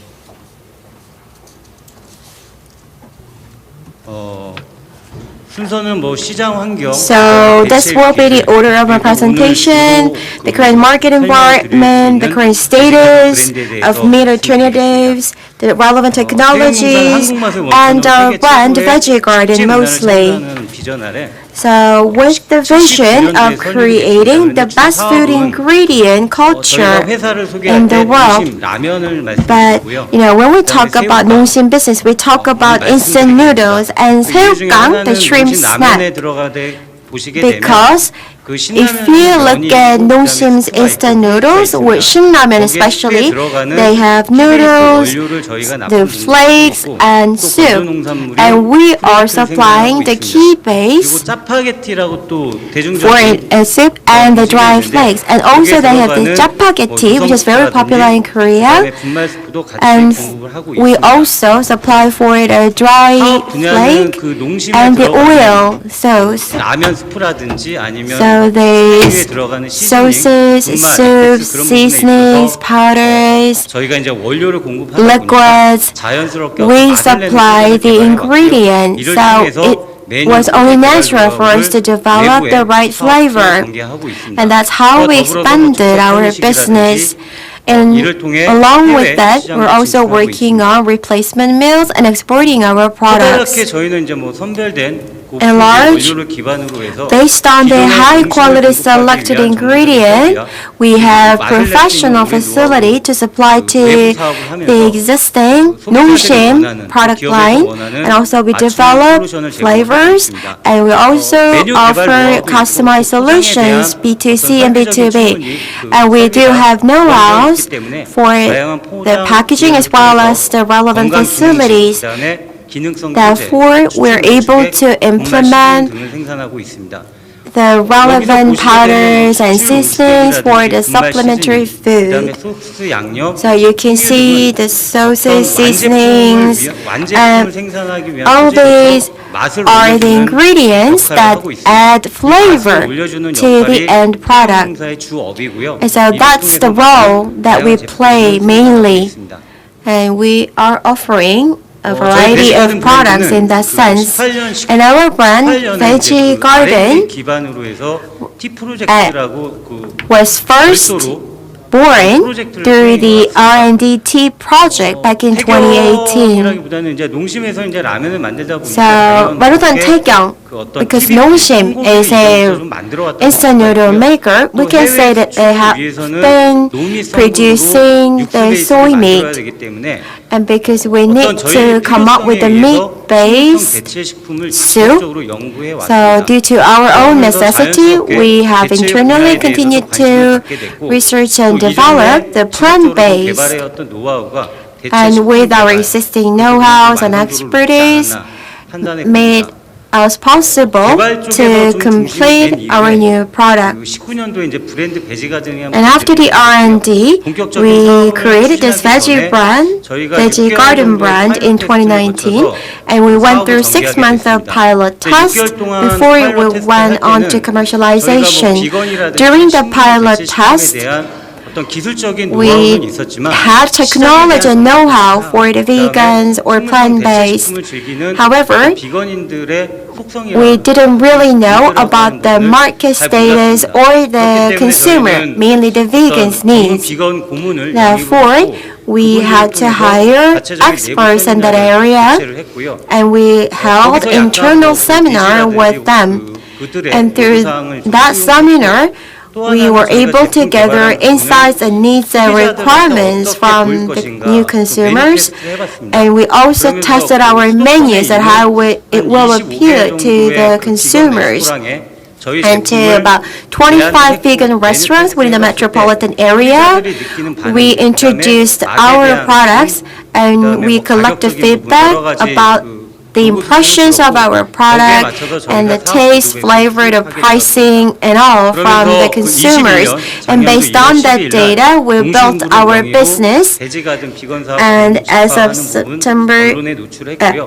as of last year, we officially launched this as 농심's business. First of all, the vegan market is known to grow large due to the social changes. And when we look at the 5-year growth,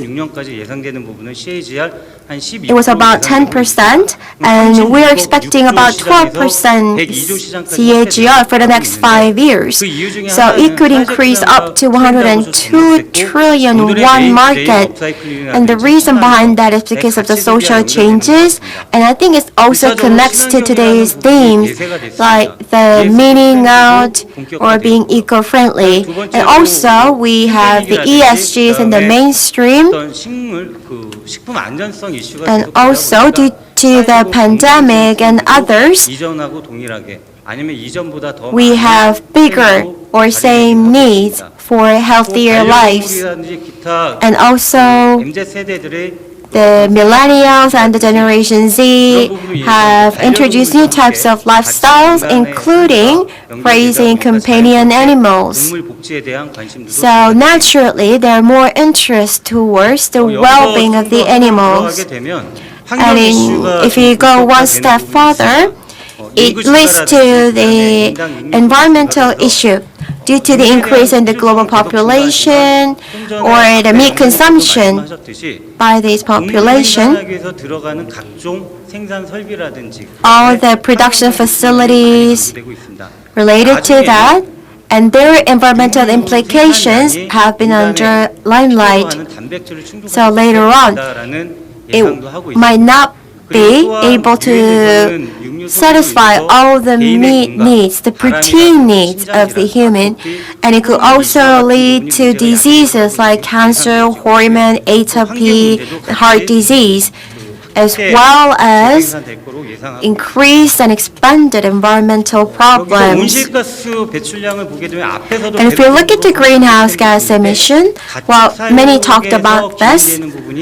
It's generated from the livestock, about 12.5% of them, and the plant-based or meat-based proteins, when we produce them, in order to produce 1 kilogram of them, we need about 67,000 liters to produce meat-based, but for plant-based, it only requires about 25,000 liters. And the grain or feed, 25 kilograms of grain feed will be required. And also we need 500 square liters required for that. But then it is connected to water and other environmental issues. So that means we need to supply more plant-based than meat-based. And for the vegan market, 아직까지는 대다수 차지하는 게 대체 유제품입니다. 시장에서 차지하는 비중이 한 60%로 replacement dairy account for 60% 여겨지는데 and 대신에 replacement 기술적인 eggs. 베이스 그리고 앞으로 But the relevant technology 대체육에 집중될 will grow, 하고 있습니다. and the market will grow, centering on the 아시아 replacement 시장이라든지 meals, like meat alternatives. 콩으로 된 So 두유라든지 in Asian market, we have soybean milk, and that could be replaced. And also in the case of Asia, 대한 자연스럽게 채식을 더 많이 하기 때문에 people 아직 대체육 are 시장은 크지 consuming more 않습니다. vegetable than meat. So the meat alternative market is not that big, but the case is different in the Western market. 그리고 저희 그 베지가든 들어가기에 앞서 And before we talk about our veggie garden brand, I like to again define vegan. We call vegan who do not use any product or food made out of animals. And we have vegetarian and semi-vegetarian. And there are vegan and lacto on top. So we call vegetarians who eat up until eggs or milk. 근데 저희는 태경농사는 who do not eat any kind of animal produce, but for the semi-vegetarian, they're the ones who don't eat only that meat. And also there is flexitarian, who wants to go vegetarian, but to consume meat depending on the situation. Well, in the case of Europe and US, people assume it could be about 10%, but in Korea, people say it's about 2.5 million at maximum. But I think the real vegans are only about 100,000 in Korea. So, in principle, we make our product targeting vegans, but our end products actually target the 해외 general 시장을 보게 public. 되면 식물성 So if we look at the overseas market, the plant-based 때문에 made 임파서블 버거나 alternative 비욘드 미트가 이제 식물성 대체육의 핵심 are 회사라고 볼 수 있고요. the core 또 products 계란에 of 있어서는 Impossible 이 저스트사가 있습니다. Beyond 식물성 Meat. 치즈는 And for 바이오 eggs, we have eJust. 또 영국이나 And for 유럽 plant-based 이런 cheese, we 데서는 have BioLife. 어떤 메이저사도 And 있지만 Europe, 중소기업들 and 그다음에 and Germany, 자체적으로 they 생산하는 have major brands, but 업체들이 also 상당수 있는 거로 알고 there 있습니다. are independent brands. 국내 같은 경우는 Actually, there are 직접 many of them. 생산해서 만드는 회사도 In 있지만 case of Korea, 대다수가 해외 글로벌 there are 회사 direct 협업을 통해서 producers, but 단순 most 수입해서 판매하는 부분으로 좀 사업을 전개하고 있는데요. Korean companies do business by partnering up with overseas businesses and importing their products and sell them to online shopping malls or franchise restaurants. 더 반찬과 연계해서 간편 And also in the case of Dongwon FMP, they sell to their own subsidiary. In the case of SBC, they have signed an exclusive contract for the eggs, and also they make other products. In the case of Shinsegae Food, they also directly produce, but they import from corn from Britain. And for Promotional, they have been working on this plant-based business using beans and tofu, so they're just mainly expanding their business. In the case of Lotte Food, they have launched a new brand, and they are directly producing it in principle. In the case of CJJ Jedang, using Bibigo Mandu, the Bibigo brand, they have already created plant-based replacement meal brand. And recently, they have been very active in selling kimchi and mandu, the dumplings. And for the startups, Jiguin Company and Artist are the representative ones. Like I told you, like we heard from the earlier presentation, Jiguin Company is a company that does upcycling of waste. And considering their philosophy and their management style, they are leading the industry in Korea. Artists have made many replacement meals, and now they have expanded their business. And also we have the Planet. They are also increasing and adding to their product lineups. In the case of meat analog, we have plant-based, microorganism-based, and stem cell-based. These are the top three. And mostly, we make them based on plants, using wheat, bean, or pea, with extruder, molding, or binding technologies. We have Impossible Beyond Meat as the relevant brands. And also, we have fungi mycelium with the protein separation technology by corn. And stem cell is still in the development stage. But we have Memphis and other startups who are working on this area, mainly in the market. However, regarding the stem cell part, we have negative connotation around GMOs or gene editing. So there are similar issues revolving this, so we might have to wait and see how it goes. And the meat analog of Nongsim Group is not just the soy meat that just goes into japaghetti. So it has very similar fiber structure and meat flavor with the real meat, a unique raw material mix. So using this HMMA, high moisture meat analog technology, we were able to implement this texture. And based on these technologies, we were able to strengthen its flavor. So it is almost same as the real meat in terms of its flavor and texture.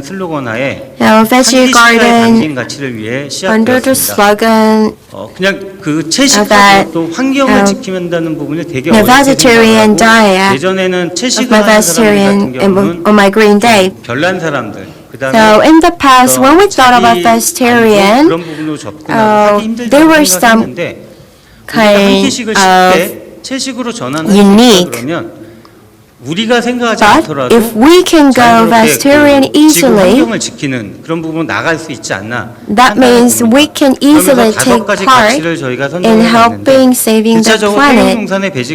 So primarily, our veggie garden uses 100% of plant-based meat analog, and we use the dedicated line to produce a differentiated product. It's really hard to go vegan or vegetarian because we don't have variety of products and they are not tasty.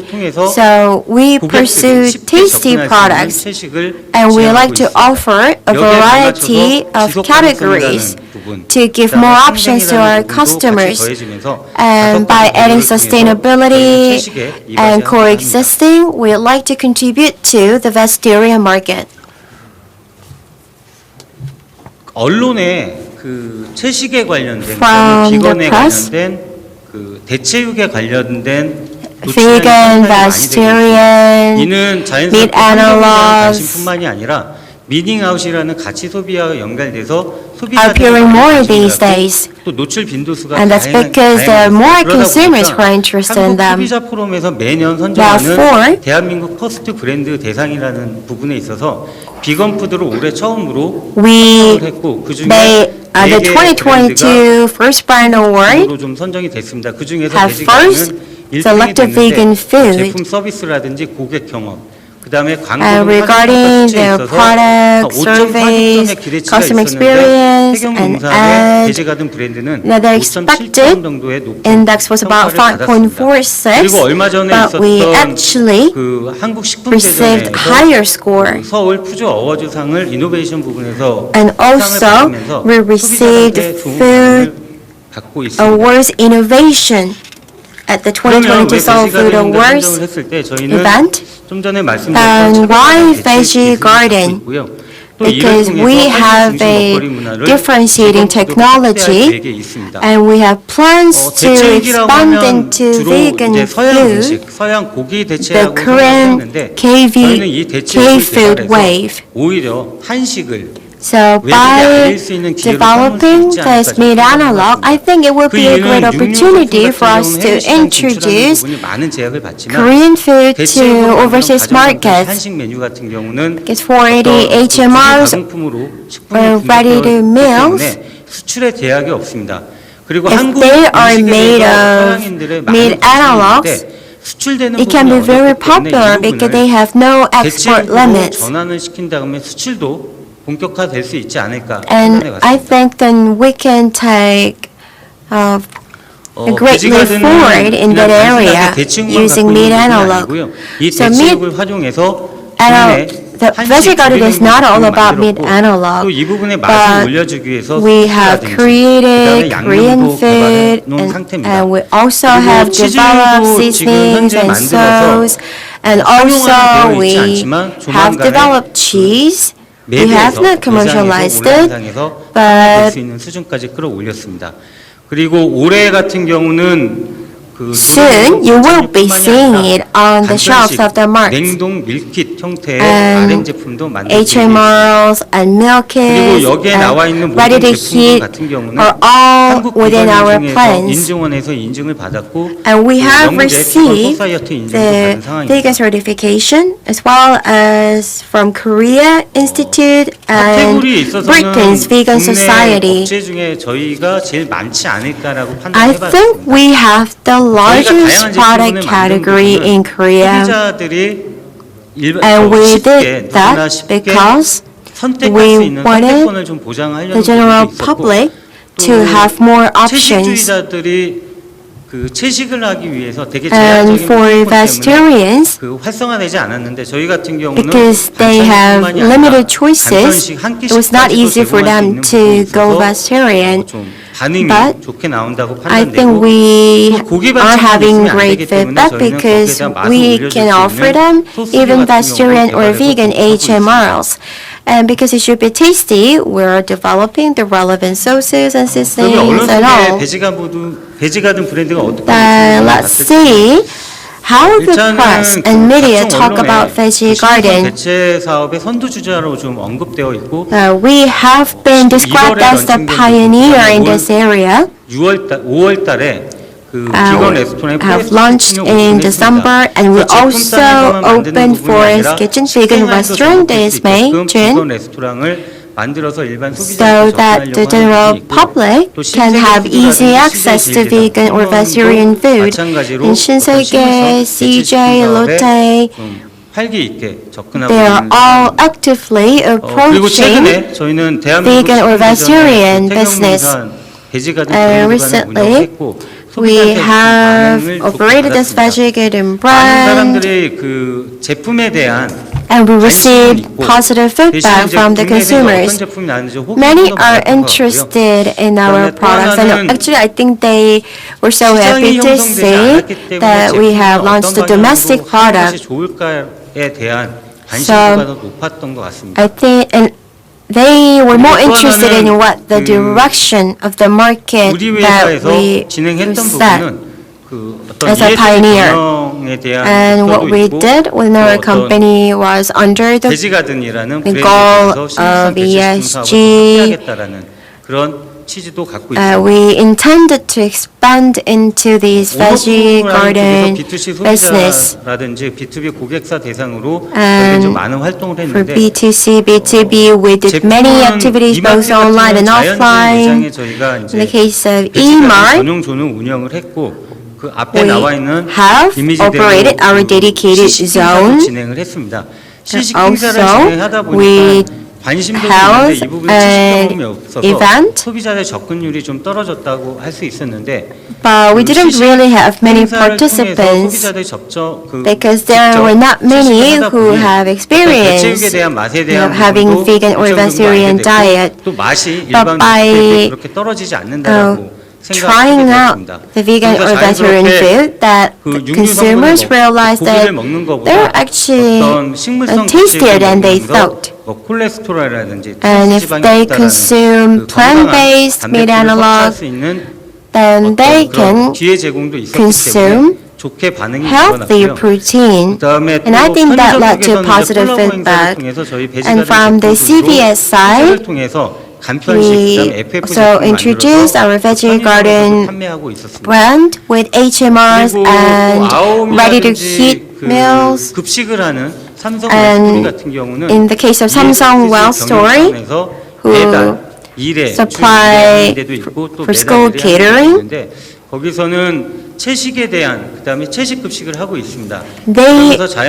do vegetarian school catering. So naturally, they applied our brand to their business. And with this valuable campaign, we have launched 5 menus. And we're now receiving great feedback from their clients and their employees who are actually eating them. And in the live commerce, we also promoted our product, and we saw 220,000 people coming in at the same time to see our product. I think this is a very high figure. However, the sales were very low compared to that. So I think we will need time to connect this interest to real sales. And our future direction for our product development, that we need to add additives to some degree. But there are issues that we have to make zero synthetic compounds. 그리고 또 for 하나는 healthier products. 가공을 최소화해서 So 식물의 가치 에너지를 그대로 that is our 반영하는 goal, 제품을 만들 going clean 계획입니다. label 이러면서 while 맛과 adding 영양, 손질, nutrition, 메뉴를 조합해서 K 비건 at the same 푸드로 time 세계 시장까지 진출할 계획이 adding the 있습니다. taste and developing diverse menus. We want to not 그리고 only 최근에 dominate the domestic market but also the overseas market. 키친이라는 비건 And 레스토랑이 recently, 있는데 we have 이 launched 부분은 a vegan restaurant called Forest Chicken. 풀무원도 얼마 전에 And 비건 레스토랑을 we're not the only one who does 알티스트라는 this. 업체도 Pulmuon 자기들이 and 갖고 있는 Artist have 제품으로 비건 also 레스토랑을 오픈했습니다. vegan restaurants 이러한 with 기준은 their own 결과적으로는 brand products. 쉽게 일반 시민들도 채식을 할 수 So at the end of the day, 있도록 접근성을 높이기 위한 this is 노력들이 to 노력하고요. increase 그중에 accessibility to 농식으로 vegan and vegetarian foods 타사보다 좀 for the 앞서서 public. 진행한다는 의미로 이해해 주시면 좋을 And 것 같습니다. what I'd like to add here is just that we are 이상입니다. actually going a little ahead than our competitors or peers. That was all from me. Thank you for listening.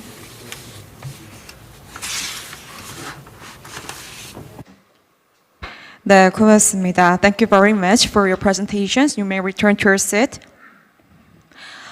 Well, he talked about the name of the concept of vegan, and then he also introduced the veggie garden. That was very impressive speech. Thank you very much. Let's move on the next presentation. The next speaker will be talk about the journey towards sustained green operation at Lee Geum-gi. Corporate Affairs Director Arirang. Please keep the presentation time, and whenever you're ready, please go ahead.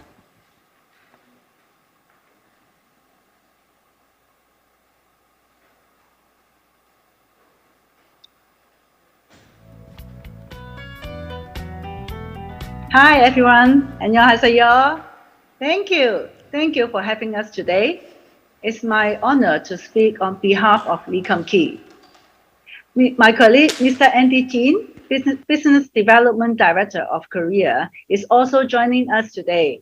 He is a Korean. So if you have any questions after my presentation, and if you want to ask the questions in Korean, you can feel free to do so, because I'm sure Andy is happy to answer your questions in Korean. So today, I'm going to tell you more about Lee Geum-gi, our presence in Korea, and share our journey towards sustained green operation.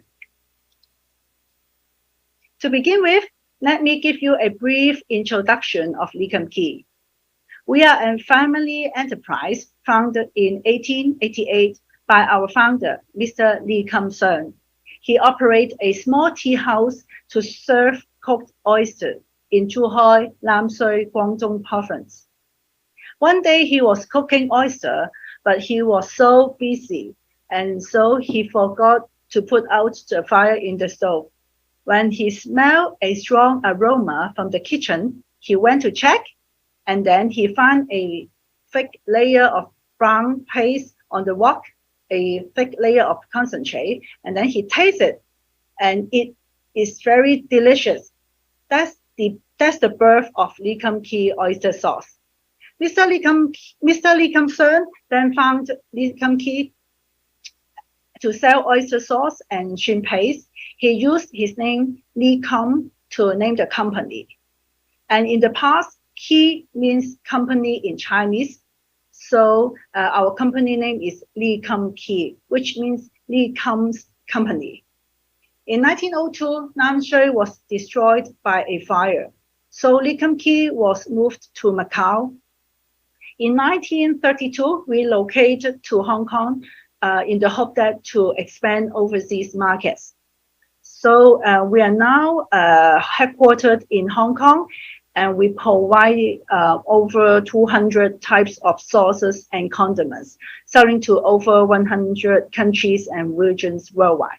So let's watch a video so that you can know more about Lee Geum-gi.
Lee Key is committed to promoting Chinese culinary culture worldwide, and we are a keen supporter on culinary education. Our mission is where there are people, there is Lee Key. At Lee Key, we never compromise on quality from farm to fork. Quality is the cornerstone of our success. We stay firm to our quality management philosophy of 100 minus 1 equal to 0, not 99, which tolerates no error throughout the whole manufacturing process. Lee Key started entering the Korean market in 1990s. We have been partnering with Otogi to develop the Korean market since 1996.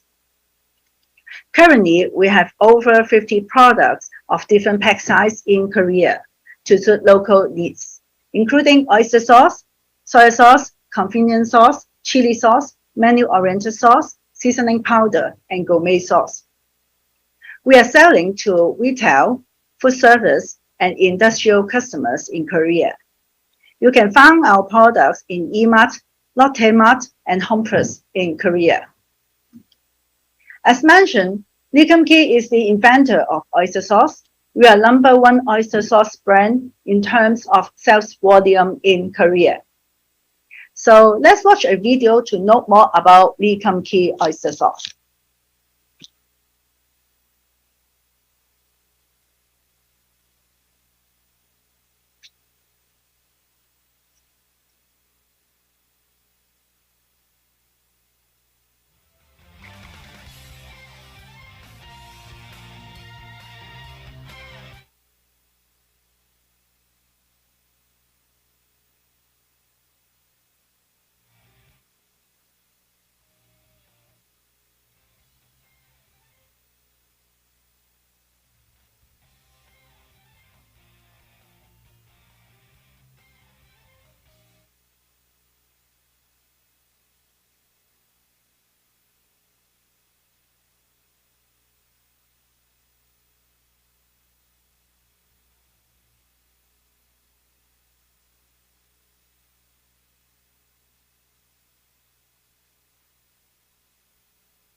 To promote the development of food service industry in Korea, we have organized the Young Chef Chinese Culinary Contest since 2007.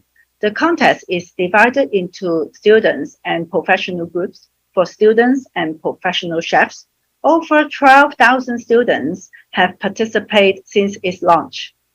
We have also extended our Hope as Chef program to Korea by cooperating with a local high school. The Hope as Chef kitchen is set up in the campus, and we invite chefs to provide cooking class to the students there. As Lee Key has over 130 years of history, how we pursue a sustainable green operation. We believe that sustainability is a cornerstone of our business. Every drop of our sources is originated from Mother Nature.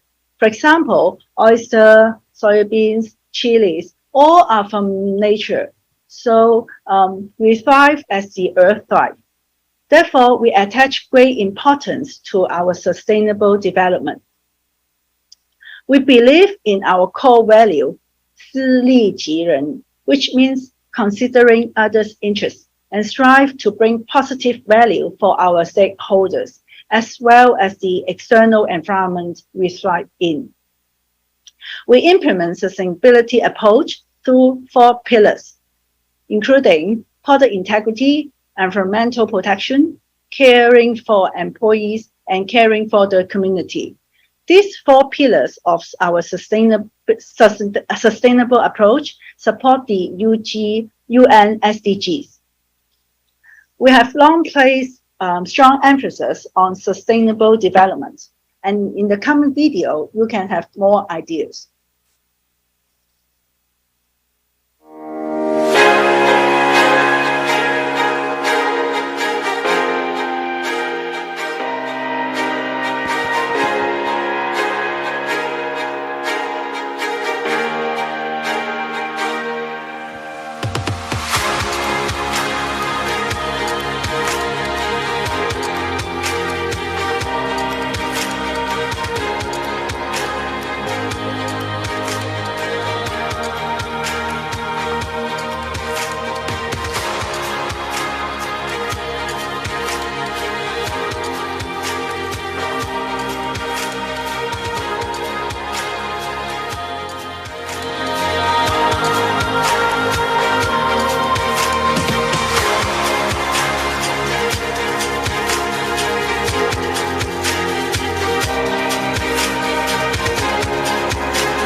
We are committed in the transition to green industrial practices over the years.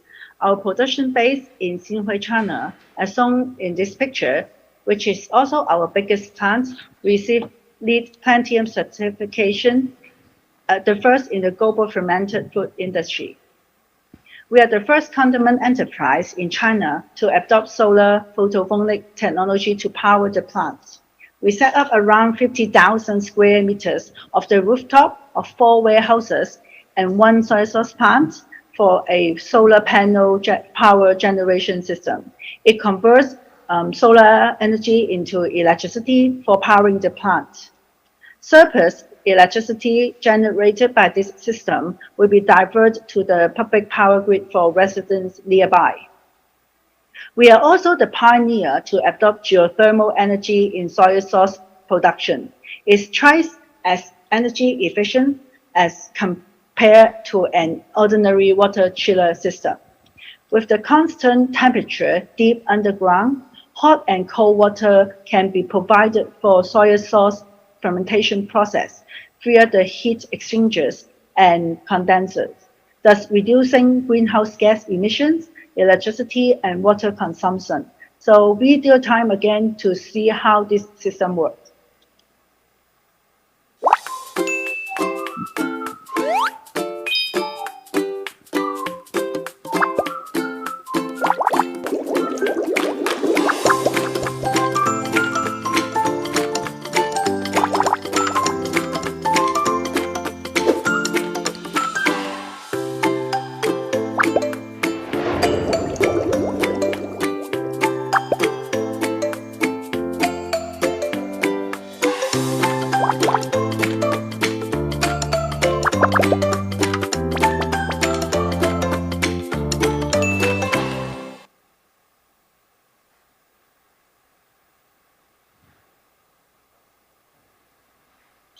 Apart from the geothermal system, last year, a constructed wetland park in our plant commenced operation.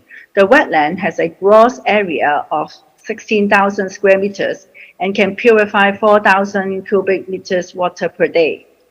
By planting specific plants, we can intensively purify treated wastewater from wastewater treatment facility from our plants.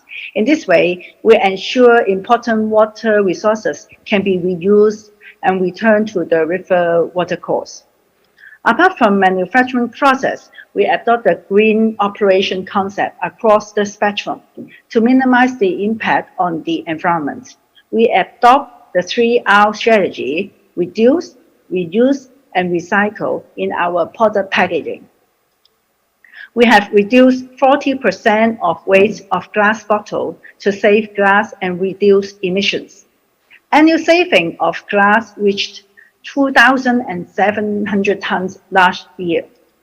We also increased use of bulk packaging to reduce waste and fuel consumption. We reuse plastic piles and pallets to transfer raw materials between plants. In this case, we can reduce waste generated from wooden pallets, which is easily damaged, or one-off transportation too. On the other hand, we place great emphasis on monitoring the whole manufacturing process from farm to fork, while supporting local suppliers to create shared value. For example, we provide resources and technical support to our upstream suppliers and encourage the farmer to adopt the green agricultural practice, GAP. This helps to improve their yield while ensuring the sustainability of our supply chain, thus achieving a win-win situation for the company and its stakeholders. That's pretty much we would like to share with you today. I hope you have a better understanding of Lee Kum Kee and our initiative towards sustainable green operation. Thank you. Thank you very much for your impressive speech. Now let's dive into the Q&A session again. 네, 말씀드린 것처럼 저희 이제 Q&A 세션으로 As we said, it's a time to move on to the Q&A session. So please also raise your hand or click on the hand on the button if you're joining online, if you have any questions. 있으신데요. 네, 마이크 전달 So please 부탁드릴게요. pass the microphone. 네, 좋은 발표 잘 들었습니다. Thank you very much for your good presentation. I am the Professor Shin Jae-hoon of Hallym University. My question also goes to the Carmen Lang of the Igum Giso. So I do also understand that a lot of the sources are also being manufactured by your company, but especially from the consumption, energy consumptions and renewable energy, and such a very interesting the development and strategies are also being conducted by your company. I also wondered how and why such the Igum sauce took a very interesting topic and such a key interest in developing the sustainable operations for the renewable energy. So are there any know-hows of your company that will be appreciated? Yeah, did you get the question in English?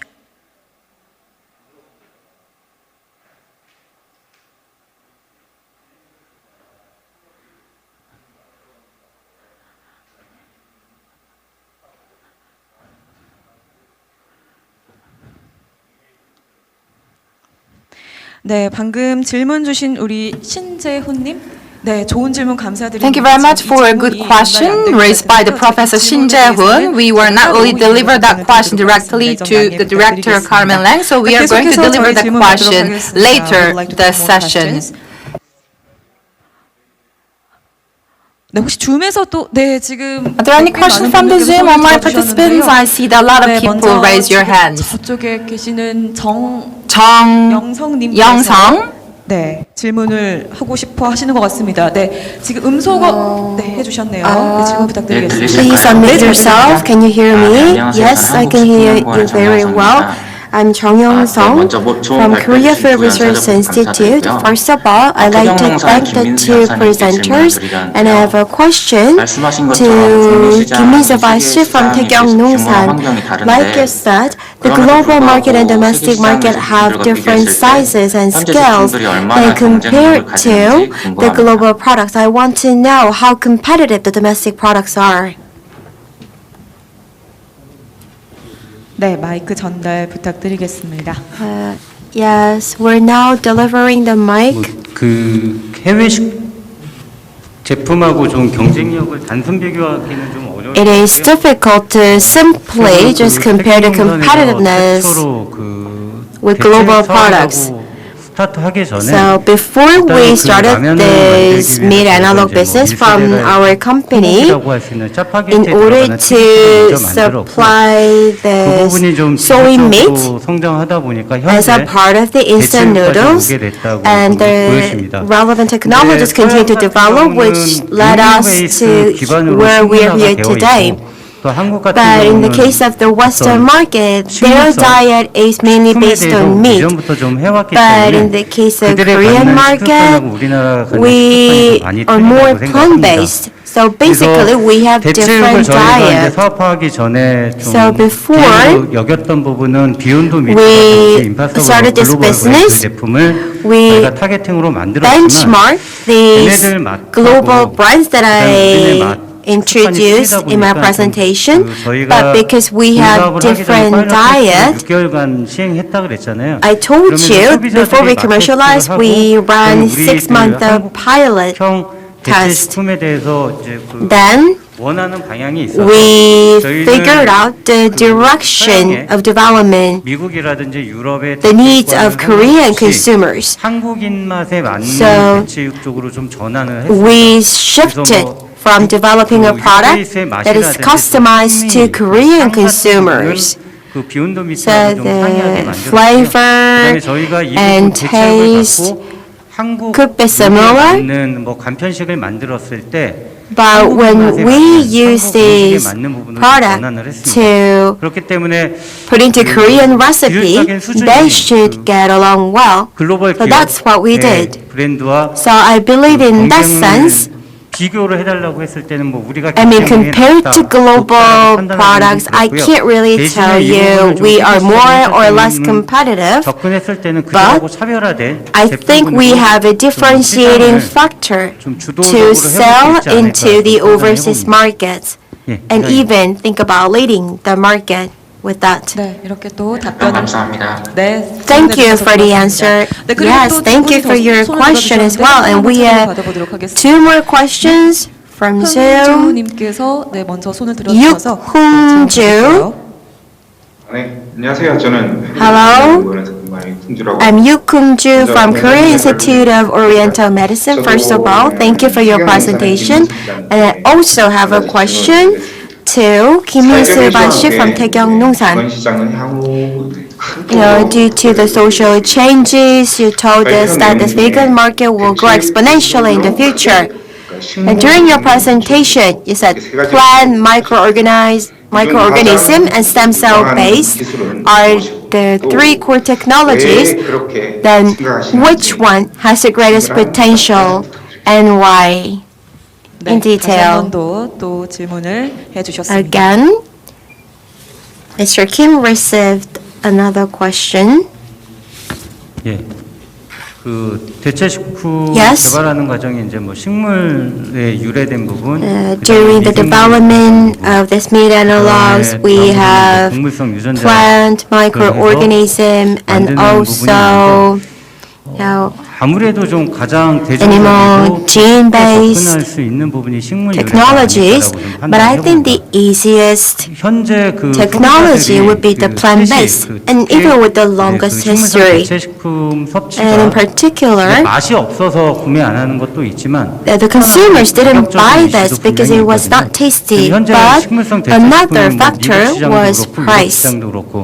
These days, in the US, and in Europe, and in Korea, the price is very high, but that's also because there's less demand. So if we have bigger demand in the future, then I think maybe we should create a more stable supply and demand and the relevant pricing. And in that sense, I believe plant-based business will be more competitive.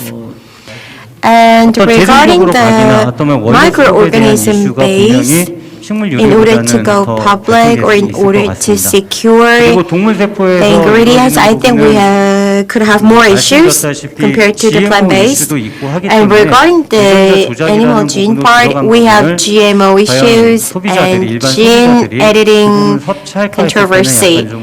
So we're not sure if the consumers will be willing to eat it. 그게 이제 And 시장에 regarding the 들어오기에는 technical 아직까지 멀지 competitiveness, 않았을까라고 좀 판단해 I think we'll still need more time to develop the technology enough to commercialize it.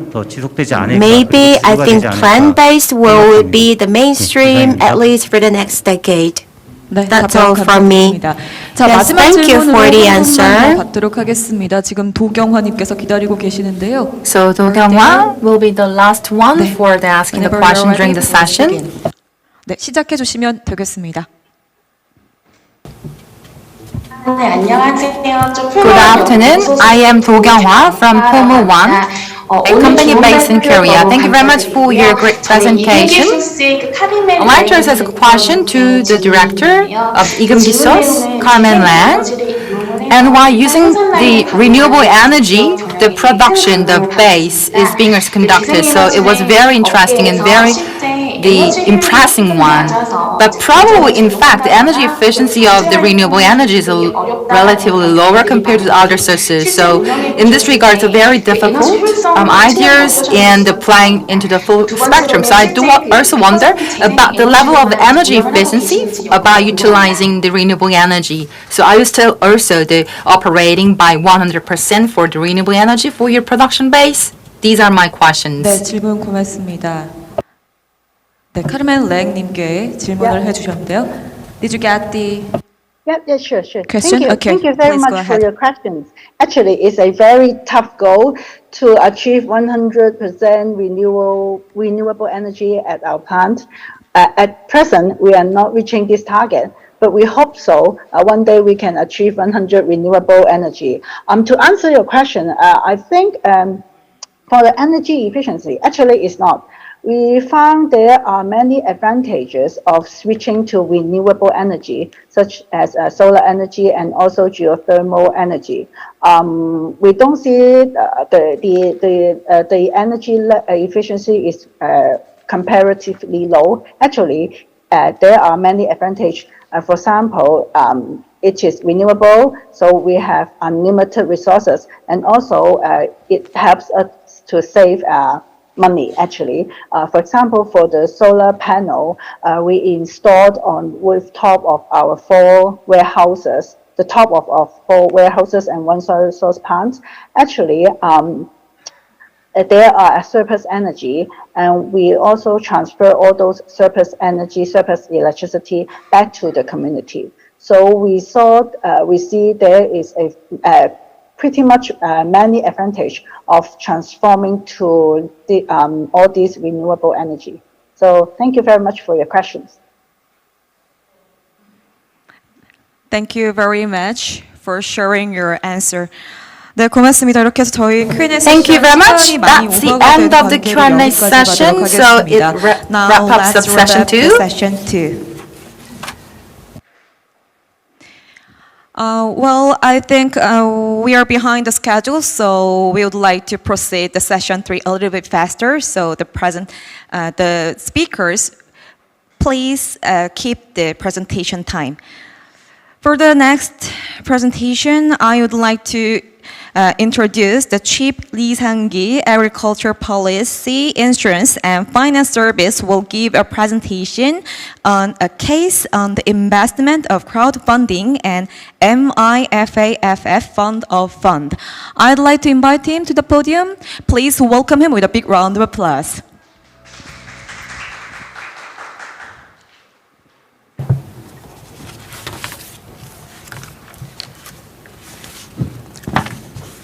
예, 안녕하십니까. 이번 세션에 발표를 Hello 맡은 everyone, 농업정책보험공무원 and the presenter 투자지원부 Lee 이상기 Sang-gi, 부장입니다. Chief from the Agricultural Policy Insurance and Finance Service, or APFS. 농업인에게 지원하는 정책 자금을 운영 We 관리하기 위해 support 설립된 법적 policy 수법인입니다. funds 이번 발표는 as a 농식품 산업에 special 대한 purpose 투자 vehicle 확출을 촉진하고 to the 안전한 agricultural 성장 기반을 industry. 마련하기 위해 조성된 농식품 오태 펀드와 And we 농식품 have the fund of 투자 fund, 사례에 대해 and 말씀드리도록 crowdfunding will be the key themes of my 오늘 presentation. 발표드릴 순서로는 기업의 And this is the order of the presentation: 크라우드펀딩의 business 개요, life cycle, 크라우드펀딩 and 플랫폼, 시장 fundraising, 규모, 시장 crowdfunding, 동향과 투자 사례 crowdfunding 순으로 platform, 보여드리도록 하겠습니다. the relevant market size and trends. 기업의 라이프 사이클은 The 아이디어, business life cycle 프로토타입, 스타트업, starts from 초기 idea, 성장, prototyping, 확장, startup, 단계를 보통 the 거치게 initial 됩니다. growth, expansion, and mature.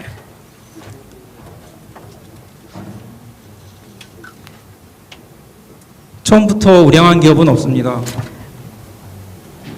기업 라이프 사이클에 No 따른 business can be 적절한 successful 경쟁과 from the 투자를 beginning. 유치하여야만 You 시장 need 요구에 부합하여 investment 기업이 성숙하는 것입니다. and to have 보통 아이디어 corporate business 프로토타입 size 단계에서는 based on 엔젤 the right 투자나 market ideas to 크라우드펀딩으로부터 grow. 시드머니 투자를, So you 스타트업 will receive 단계에서는 seed investment from angel investors 분시로부터 or through P-시리즈 A crowdfunding, 투자를 받게 and then 되며 next will be 이후 pre-series A 시리즈 investment A, through 시리즈 B, accelerator programs or C, D small 등의 venture 투자 capitals, 순으로 and then the 진행되며 series A, B, 기업의 C, 성장 D 단계에 will 맞는 적절한 자금 follow. 조달이 중요하다고 할 So it 것입니다. is important to secure the right size of 보통 시리즈 A의 investment for 경우에는 the 기업 가치 stages of your business 100억 원을, development. 시리즈 B의 So in the 경우에는 case of Series 300억, A, about 10 billion, Series B, about 30 billion, Series C is about 50 billion. 특히 초기 기업의 경우 Especially 적자 상태가 많은데 For the 이러한 businesses who are in 기업의 early 자금보다 stages, they could 하나의 be in 방법으로서 RAD 크라우드펀딩이 easily. 도움을 받고 있습니다. So one of the good ways to raise funding is through crowdfunding. 크라우드 펀딩은 군중 또는 다수를 Crowdfunding is a combination of crowd 자금 조달을 뜻하는 and funding. 펀딩을 조합한 용어로서 집단 지성을 활용하여 Means that you make use of the 자금을 wisdom of 조달하는 것을 crowds 말합니다. and raise capital from multiple small 1997년 investors. 영국에서 처음 So 시작하여 it first started in 1997 in Britain and was expanded into Japan, the US, 2007년 대출형 크라우드 펀딩이 started in 2007 in Korea, as a loan type, and then sponsor type in 2012, and securities type 자본시장법 개정을 followed. 통해 온라인 소액 And 투자 by the 중개라는 revision of the Capital 이름으로 Markets 크라우드 펀딩이 Act, this 법제화되었습니다. online small investment agency was born. 크라우드 펀딩은 전통적인 금융 And 회사를 거치지 않고 traditionally, P2P 금융이 crowdfunding doesn't go through traditional 인터넷을 통해 businesses, but 진화하면서 it 자생적으로 combines 발생했습니다. with B2B 펀딩은 일반적으로 and 제안서 gave 등록, birth 투자 to 유치 itself 중개, 투자 online. 확보, 투자 유치 완료 순으로 진행됩니다. So first, 보통 펀딩 이후에도 You start the 기업은 funding and 투자자들과 secured 지속적인 investors 관계를 and 형성하기 위해 complete it. 노력합니다. So you try to maintain the 크라우드 relationship 펀딩은 with 크게 investors 투자형, continuously. 대출형, 후원형, There 그리고 are 순수 기부형으로 investment 나눠볼 type, 수 sponsor 있는데 type, 농식품 크라우드 and 펀딩의 경우 pure donation 주로 type. 후원형과 In the 투자형으로 case 진행되고 있습니다. of the agricultural, 2021년 기준 it's mostly 농식품 investment 크라우드 펀딩에서 and 지원받은 sponsor 실적은 types. 약 38억 We have achieved about 3.8 billion 펀딩 성공 시 in total so far. 증권을 발행을 통해 투자자와 So 기업이 when the 이익이나 crowdfunding is 이자를 공유하는 successful, you can 것입니다. issue 투자금에 securities 비례하여 or stocks 기본성을 to share the profits. 그런데 So 투자형의 you 경우 can 자본시장법을 적용받게 됩니다.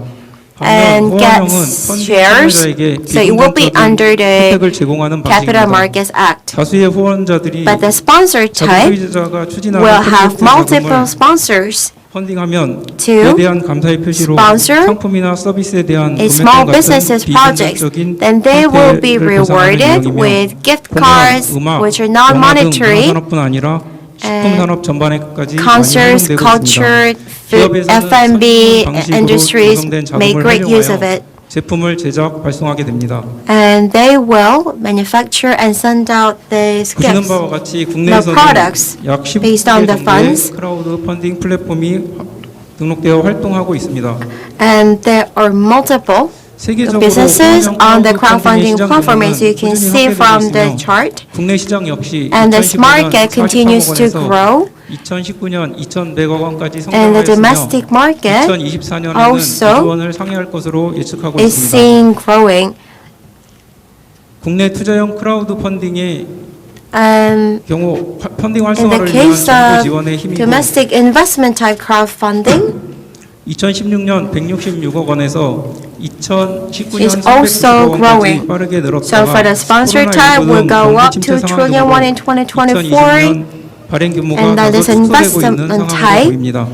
has experienced a little reduction due to the pandemic 여전히 창업 초기 ever since 기업에 it 있어서 recorded its 자금 peak 조달 in 대안 중 2019. 하나이며 However, 세계은행에 따르면 this is a 전 세계 good way of 크라우드 raising 펀딩의 시장 capital, 규모는 2015년 40조 and the 원에서 global crowdfunding 2020년 market 100조 원대까지 커진 것으로 추산되고 있고 has grown up to 최근에는 국내 100 대기업들도 trillion won in 크라우드 펀딩에 2020, 속속 뛰어들고 있습니다. and the conglomerates in Korea are also taking part in this industry.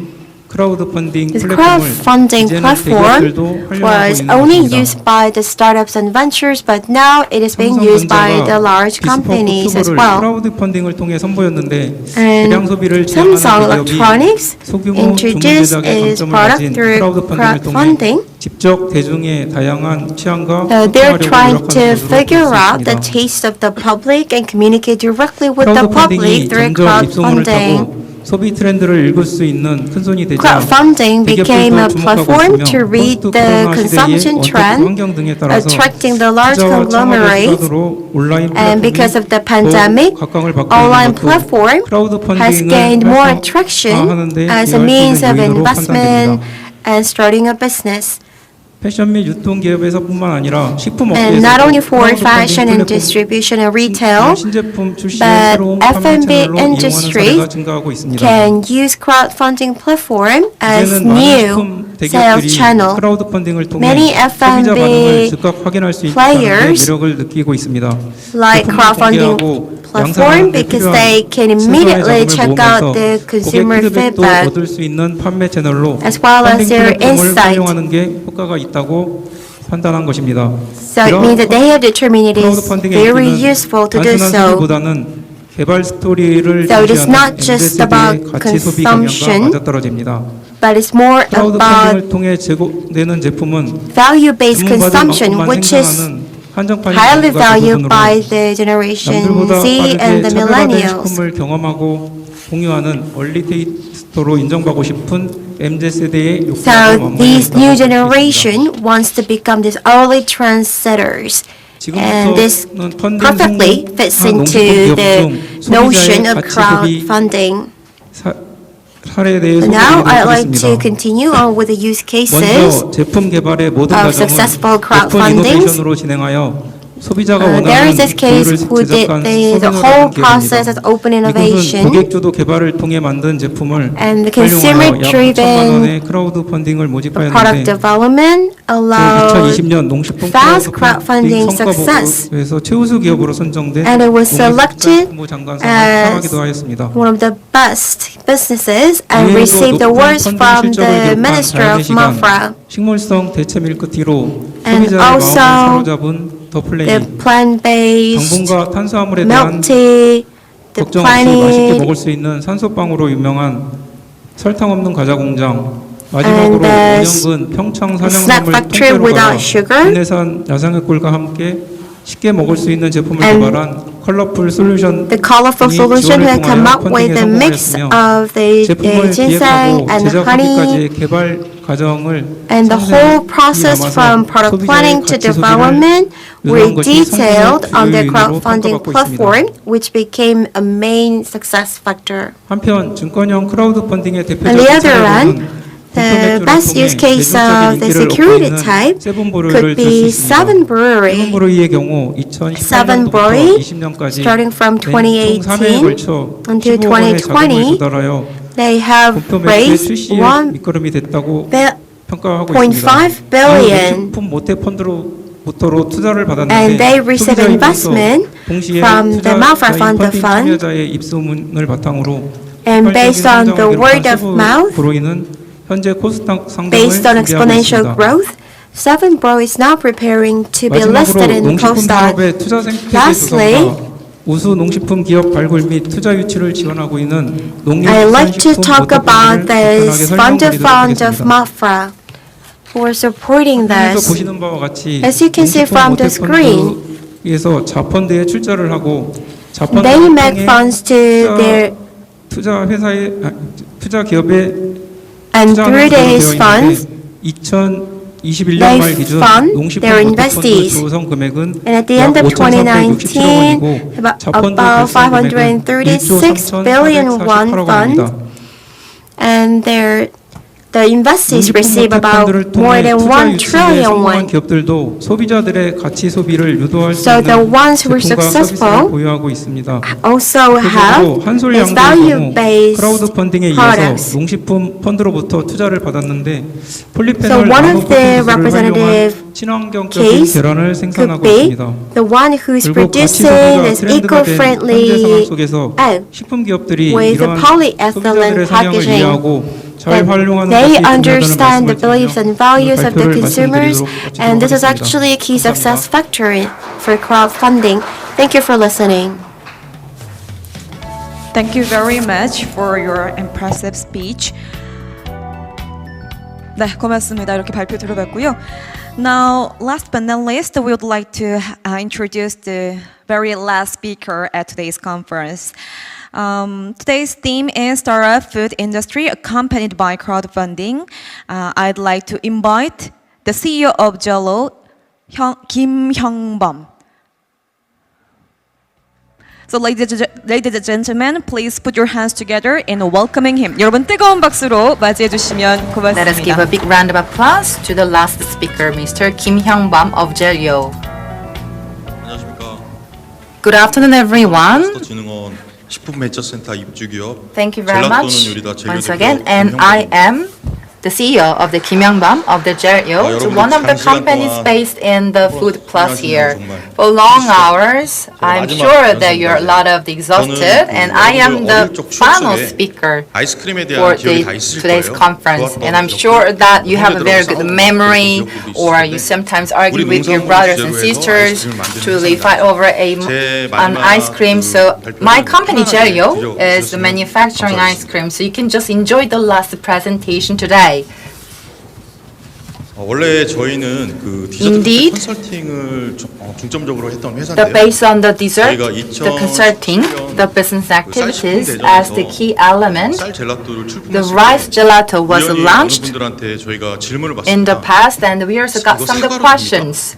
So they asked us that if that gelato, the ice cream, can be also made of the apple, so that means it made us more the research for the apple, the base and apple flavor, the gelato ice cream, and with using the Changsu, the apple in the Jeollabuk province here, and we are also here working in the Food Plus here in Iksan City. In terms of the dessert market in Korea, and the coffee market and dessert market are showing exponential growth at the same time. And we can also see that the ice cream market is also a lot of the significantly growing over the time. As you can see here, the gelato and the premium ice creams have been rapidly and continuously grown, while the other just existing or the conventional ice creams have shown slightly decline. In this regard, you don't really have to visit the premium stores to buy the ice cream, but you can also purchase the gelato ice cream from online platform. Out of the total of the ice cream market, the 1.6 trillion won is the total share of the ice cream market in Korea. The online is being also focused for the ice cream. The keywords are as follows. As you can see here, there are a lot of overlap the contents for the health and diet and the new consumers' needs by pursuing the new flavors, and these are being also analyzed. Indeed, by utilizing the local ingredients, the strawberry and the ginger, the purple sweet potato, a total of the 12 ingredients have been also launched into the market by our technology. And as you can see here from the slide here, within our production plan, the HACCP, the production base are being also conducted. As you can see here on the slide here, for developing the ice cream and the processes, first of all, we select the raw ingredients, and we also set up with the base, and we make those frozen, and we also go through the test for gelato. As many as possible, we are trying to have the flavor test. 제품을 개발합니다. And that's how we are being able to develop the ice cream. But still, with the lower brand awareness in the market and the small size compared to other companies, still, we have also putting our efforts to increase our size. And as you can see here, within the FOODPOLIS, I'm not really sure that you're familiar with the bean. And this particular bean is very familiar with those who are having a lot of the allergy here, and the special bean is called the horse bean or jaktukong in Korean. So I'm sure that I also have some the rhinitis a lot. So that's how I started eating the horse bean tea against my rhinitis. Still, such a very delicious gelato ice cream can be also one of the innovative the idea that we have been extracting the horse bean. But in the beginning stage, it was not really delicious. So caramelized horse bean ice cream had been one of the products that we tried to make our brands.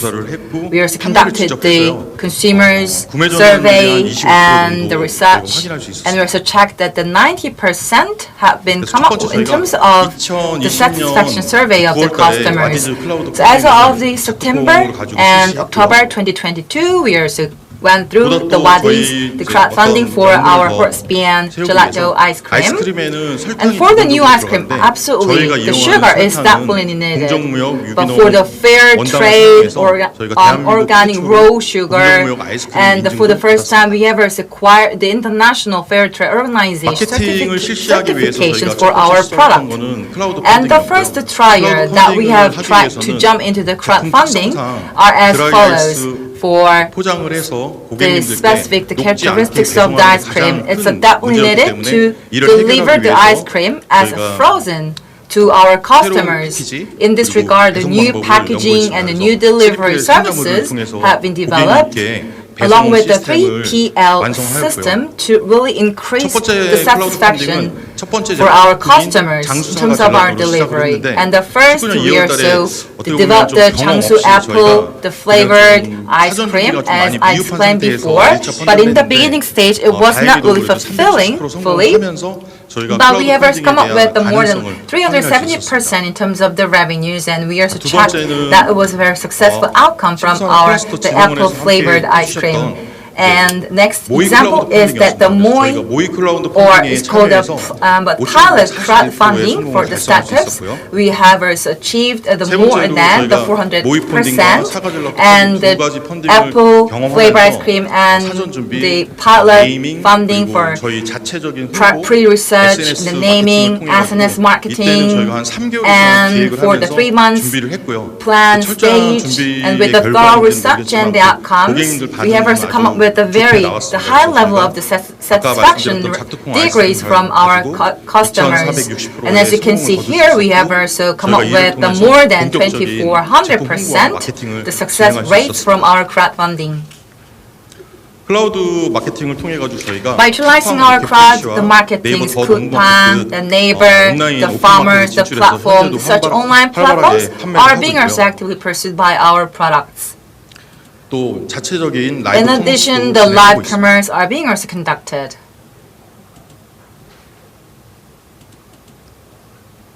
For our company, the best advantages that we can also deal with our customers is to make the eye contact and to introduce our products. But due to the COVID-19, unfortunately, we were not really able to participate in the exhibition frequently. But as many as we can, we try to participate in the exhibition. In addition, for our ice cream, as a manufacturer of the ice cream with the Lotte, we also developed the vending machines, then the unhuman cafe called the Cuckoo Smooth was also launched to sell our product. 이제 올해 새롭게 As of this year, 하고 있는 신제품들입니다. The new products are as follows: the ABC for inner beauty, and ABC the juice for the low calories have been fully developed, and Iksan CT, the one of the local specialties, the vanilla and ice cream are called the 서동마, the local region ice cream, are being also developed. 방문한 학생들한테 And for students who have visited the village of 서동마, not only just visiting the museum in 서동마, but they can also have the experience to taste some of the 서동마, the local ice cream with the local ingredients. 항상 냉동 제품만 And as selling only the frozen products and distributing those, so it is very challenging for our product to sell the frozen products. And that's how we were able to develop the gelato kit among the children and the parents, that they can directly cook themselves by themselves. The spouter pouch, the ice cream base can be also frozen at homes. Such an innovative product will be also launched in the second half of this year in the Iksan city here. 저희가 지적 재산을 보호하기 위해서 To protect our IPR, the patents, registration, as well as all the manufacturing processes for the preserving and maintaining the fruits-based flavors are still ongoing for our development. So with the Food Plus, we are also promoting our gelato ice cream, and furthermore, we absolutely like to pursue our continuous develop and research in the future. So thank you very much for your attention. That will be the end of my presentation. Thank you. 네, 고맙습니다. Thank you very much, Mr. Kim, for the last presentation. Thank you very much for your presentation. Well, it would be a good example for many startup companies. All right, now we are going to have a Q&A session again, so let's take a question. 네, 역시나 저희 질의응답 시간 바로 이어가도록 하겠습니다. Again, 질문 있으시면 손을 들어주세요. continue with Q&A session. We already have a question from the floor. 기업 지원 담당을 하고 있는 허성일입니다. I'm 허성일 from the department manager of Hongcheon Institute of Medical Herb. And I have a question to Lee Sang-ki, chief from APFS. I believe it is very important to raise capital for small businesses to develop new sales channel. Then what will be the easiest way for the small and medium ventures and businesses in Korea to make approaches? 네, 질문을 주셨습니다. 답변 So it 부탁드릴게요. was a question toward APFS. 기업들이 우선 자금 In the case of small and medium businesses, 그 투자 초기에는 to raise capital, 신용을 통해서 그 은행이나 normally in its early stage, you normally approach banks and the 한계가 있습니다. 어느 정도 other financial institutions based on your credit, but there are limits because you will have credit lines. That is why you can also seek investment through crowdfunding, and also you can seek investment from the government, like the fund of MAFA, or also you can seek investment from venture capital. But if you do that, the VC will put in a lot of non-financial investment as well to grow the business together. And we also have crowdfunding backup projects at our institution. And also the Ministry of Venture and Startups have a variety of policy funds. And you should make efforts to get access to these funds as well. Yes, thank you for the answer. He explained about various ways to raise capital. Okay, we have another question from the floor, so please go ahead. Thank you for the presentation. I'm Ryu Young-won from the Korea Research Institute of Bioscience and Biotechnology. We have been through difficulties including the pandemic, but I'm also interested in this area of crowdfunding. So I'd like to ask Mr. Lee Sang-gi from APFS. I know that they are from the fund from MAFRA. Then what is the evaluation and selection criteria? So what the applicant should focus on in order to win the fund? 크라우드 펀딩의 경우에는 In the case of crowdfunding, 이런 걸 통해서 진행이 되기 때문에 비대면으로 진행이 되기 때문에 they're mostly done 기업의 상품에 대한 특징을 잘 through different websites, non-face-to-face. So you can come up with a good detailed page that describes your product details, and you also need to build the right story of your brand, and you should be really good at telling that story. So to do that, we also support creating those funding pages with financial funds from our institution, and also on my company, we have a dedicated consultation room there, then that's what you can do too. And in order to raise capital from the investors, well, the first step is to prepare a business plan. So you need a well-prepared business plan to present it to the investors before you approach them.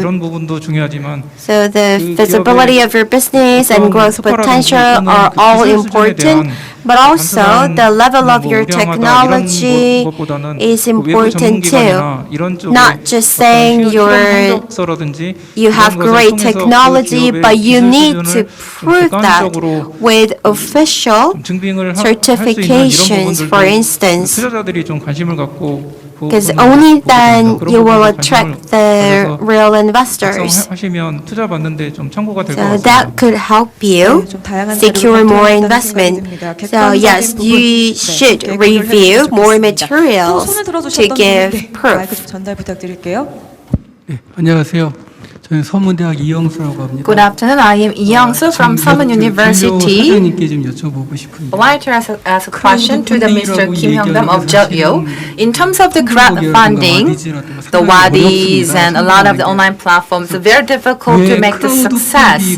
So when it comes to crowdfunding, what made you come up with the crowdfunding for your business? And what made you also have the relatively the small or the lower price as your target price in the beginning? And first of all, when it comes to the PRs, and we try to search for the platforms for our the PRs and for the customers with the crowdfunding, when it comes to age or the ice cream and their preference.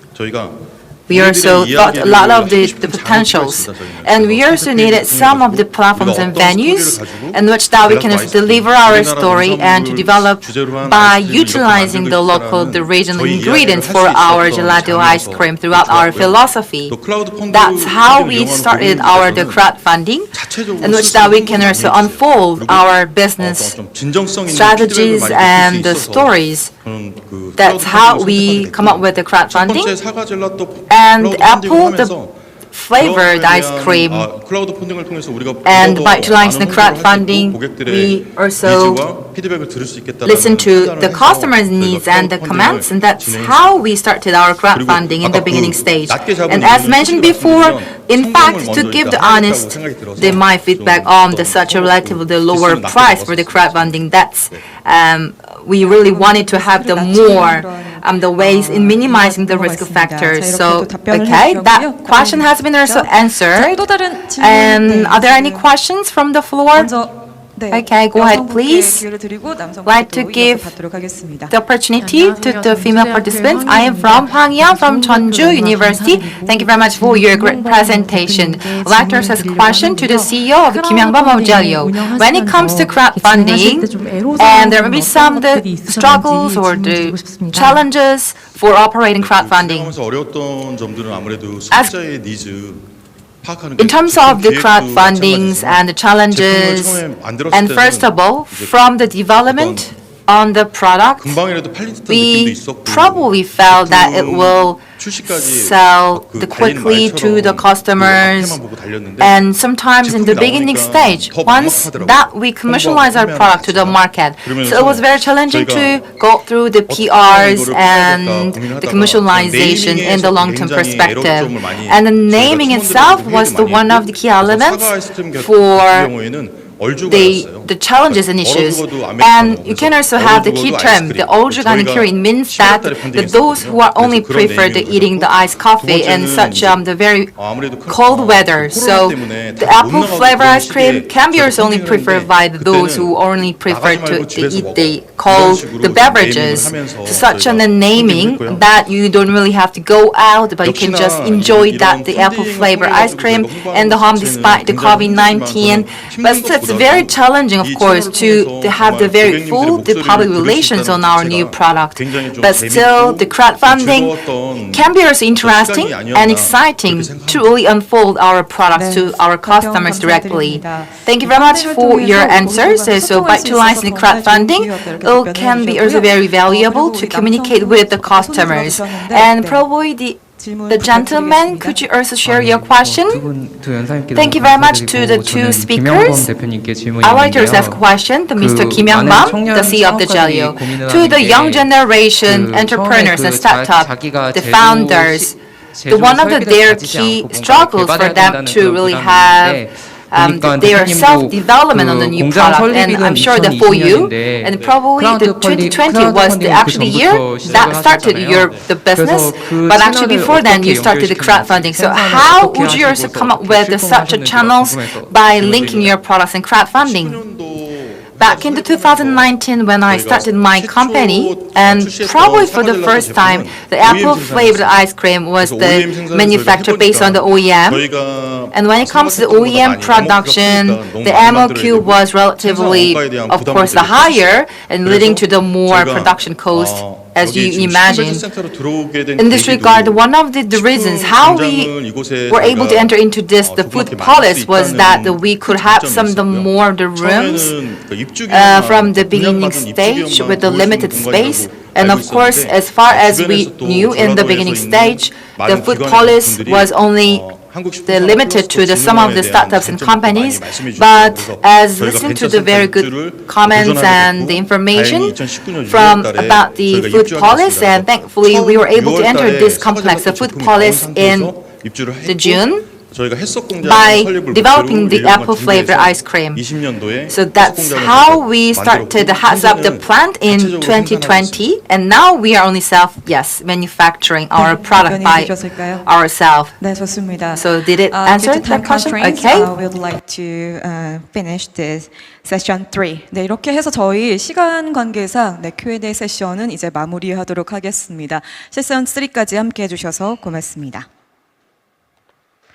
자, 제12회 국가식품클러스터 국제컨퍼런스에서는요, 말씀드린 것처럼 사전 등록과 함께 가치 소비에 대한 다짐, 목표, N행시 등 가치 소비를 응원하는 코멘트 이벤트 함께 저희가 진행을 했습니다. 그래서 저희가 당첨되신 분께는 무려 20만 원 상당의 선물을 드리는 그런 이벤트였는데요. 그래서 지금 바로 당첨된 분들을 한번 화면으로 잠시 만나보도록 하겠습니다. 네, 이렇게 5분입니다. 한 분 한 분 저희가 따로 연락을 드려서요. 네. 이와 관련된 저희가 선물을 드리도록 하겠습니다. 진심으로 당첨을 축하드립니다. Now it's time to wrap up the 12th International Conference of FOODPOLIS Korea. Thank you very much for your interest in the food industry following the trend of meaning out, despite your busy schedules. We hope that today's conference has provided you with useful insights and very important information. Well, this conference of FOODPOLIS Korea is held every year, so we look forward to seeing you next year. Once again, I'd like to express my sincere gratitude to all of you, and thank you very much. I hope you enjoy the rest of your day. Goodbye.